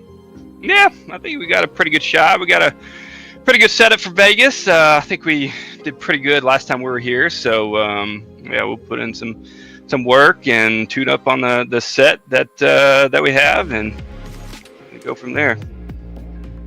Well, we definitely look forward to it. Brian, who can we shout out after your 3rd place finish and stage 2 win? Hey, shout out to Paul Hill on a P2. Shout out to Clayton on the win. Shout out to my boys in Paradigm Motorsports, Josh, Randy, Brandon. You guys up in the booth, you guys do a fantastic job. And shout out to OB Builders, Ram Manufacturing, and Southern Spiral Pipe. And got to give a shout out to Kenny for running the league. All right. Well, thanks for your time, Brian. Thanks, man. That was Brian Johnson, driver of the 4 Machine. Definitely a really awesome performance here from him tonight. Next up, Big Al is going to be standing by with Paul Hill. Paul Hill, Big Al up in the booth. You got me. I got you, Big Al. Man, what an eventful day for you, man. You come in this thing, you get home a solid stage 1 win, and you brought it home in second place overall. How you feeling about your performance here tonight? I would have liked to win, to be honest with you. I was a little disappointed. That damage I talked to y'all about at the end of stage 1 really messed me up. I didn't want to say it on the broadcast because I didn't know who was listening, but I had wheel damage.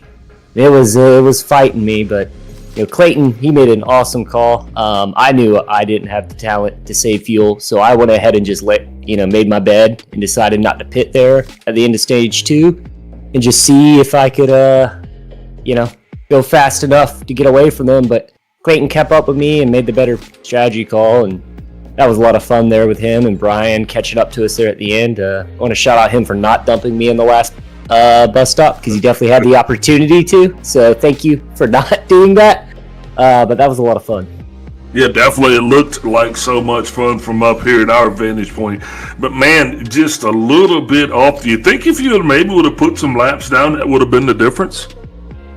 Yeah, I really think just not having the wheel damage. The car was really tight after that, which is 100% my fault. Made a mistake. It was kind of like what Brian was saying. This is a high risk track, and if it creeps up and bites you, you're not going to be able to make the lap time you need with damage. So, that's on me.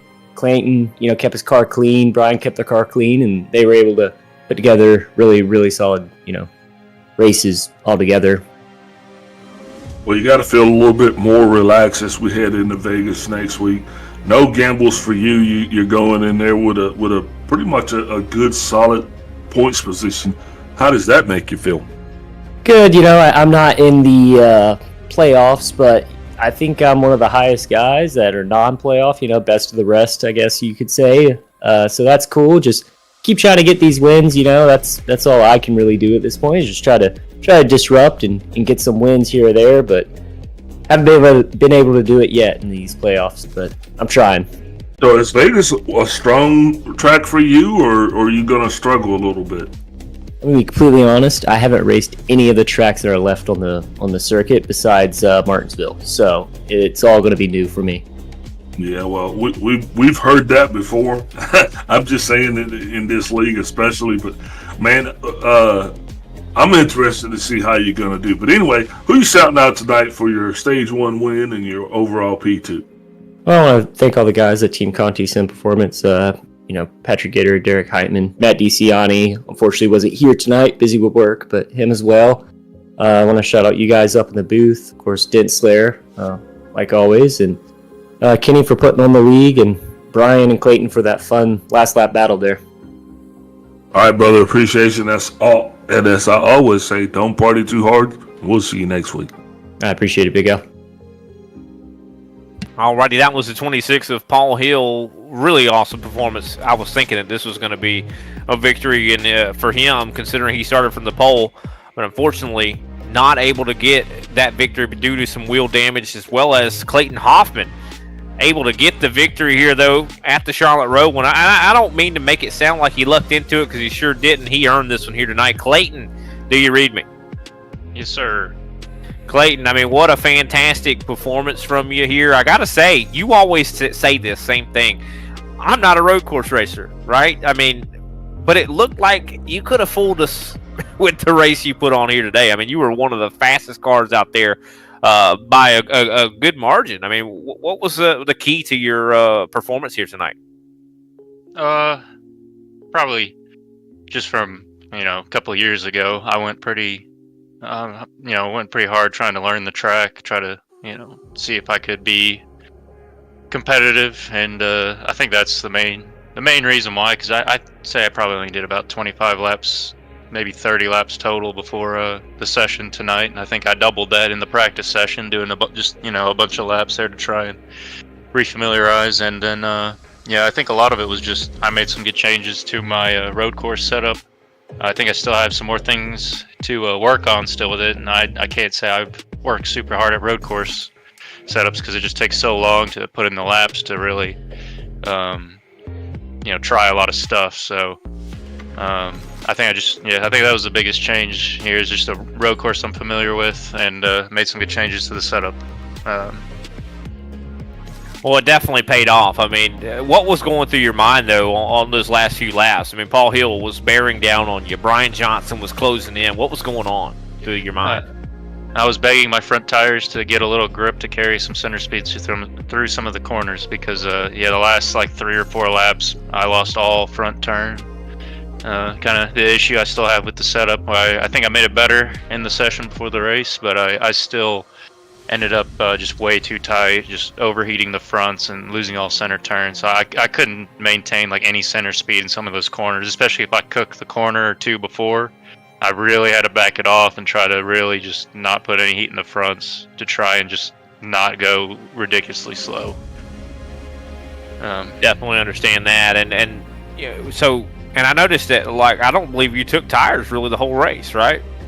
Yeah, that didn't help me at all either, but I was kind of forced into that situation with the strategies around me. I ran into the wrong strategy and kind of did the same thing at Watkins Glen.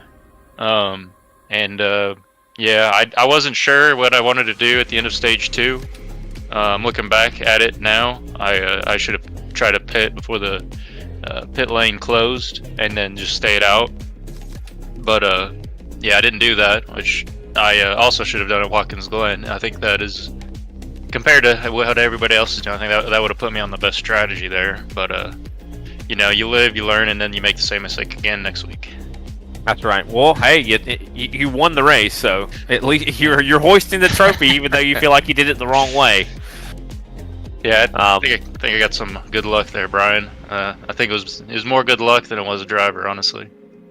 Well, I know you're humble as always, Clayton, but you definitely put on a show out there for sure. I mean, we were, just cheering you on the whole way. We were just loving that it was such a competitive battle between 3 drivers, and can't wait to see what the rest of the playoffs hold. I mean, speaking of that, what are you thinking? I mean, of course, you now have won. Clearly, you were going to move on to the round of 8 anyway. What are you thinking about the round of 8? Are you nervous about some of the tracks ahead? I'd have to look exactly at the schedule, but I think we got Homestead and Vegas, and I'm a 1.5 mile person. Those are my favorite tracks. I got some stuff to try out still, and I think my performance I think is pretty high when it comes to those 1.5 miles. So I think I have a really good shot to win one of those races if I don't speed on pit road or mess up my pit strategy, not taking tires when the rest of the field takes tires. Don't do something like that, and I think I'll be right up there. All right. Well, who can we shout out after your win here at the Sundrop 125 or 55, I should say? Thanks to you guys in the booths for broadcasting. Thanks to all the guys in the league who run this league all week in, week out. Thanks to Kenny for putting on the league. And shout out to Paul and Brian. Wish I could have, practiced a bit more, been a little bit more prepared to try and do a little bit tight battling. Dirty air is pretty rough though, so I don't know if that would have made that big a difference in the end. But it was fun battling with them, even though I felt like I was just so far away and I just couldn't get closer to them when I tried so hard to. But it was still good battling there, even though we weren't all the way side by side. Definitely was fun to watch for sure, Clayton. Thanks for your time. Thank you.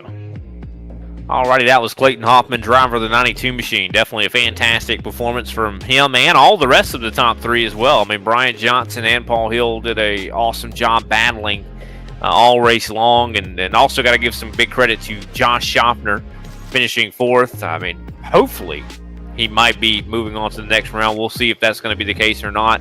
But of course, also want to shout out Chris Severa, who we haven't seen in ISCA competition in quite a while, finishing in the top 5 after starting in 18th. That's a pretty cool thing to see, Big Al, isn't it? Yeah, definitely, man. We probably didn't give Chris as much airtime as I wanted, because I've been wanting to see Chris Severa actually in action against Paul Hill, Clayton Hoffman, Patrick Gitter, and Brandon Pasalacqua, and Josh Schaffner and the whole gang, man. And just want to give a shout out to the crew tonight. You guys doing an awesome job. Kobe behind the scenes, Brian, you up here, beside me, and Kenny just overseeing the whole thing. And man, to the drivers, it's truly an honor to be able to call races for such talented individuals. Makes me feel like a pro. Definitely was an awesome race to call for sure, and want to ditto shout out Kobe, of course, for bringing all the awesome camera angles, the slow-mo shots, and of course just being able to see the roof cams, just all kinds of awesome camera angles. And I know Kobe puts a lot of work in on that, and of course Kenny Powell for putting this whole show on all together, and of course you, Big Al. It's just a blast calling this race here with you. You always make me chuckle, and I love to call these races with you, Big Al. But of course, make sure you're here next week. We're going to be starting the Round of 8, I do believe, at Las Vegas Motor Speedway. That's going to be a fun one for sure. And we have a few tracks on the docket, as Clayton had mentioned. I do believe Homestead, and I do believe the week after that, if I'm not mistaken, I think we're heading to Martinsville. I could be wrong, but definitely a lot of awesome tracks on the schedule as we're getting closer and closer to the end of this season. You don't want to miss the race next week. 9:15 p.m. Eastern Standard Time is when the broadcast begins. The race goes green a little bit after 9:30. Be there or be squared. We'll be looking forward to seeing you there. This has been the ISCA. Thanks for watching. Have a great night.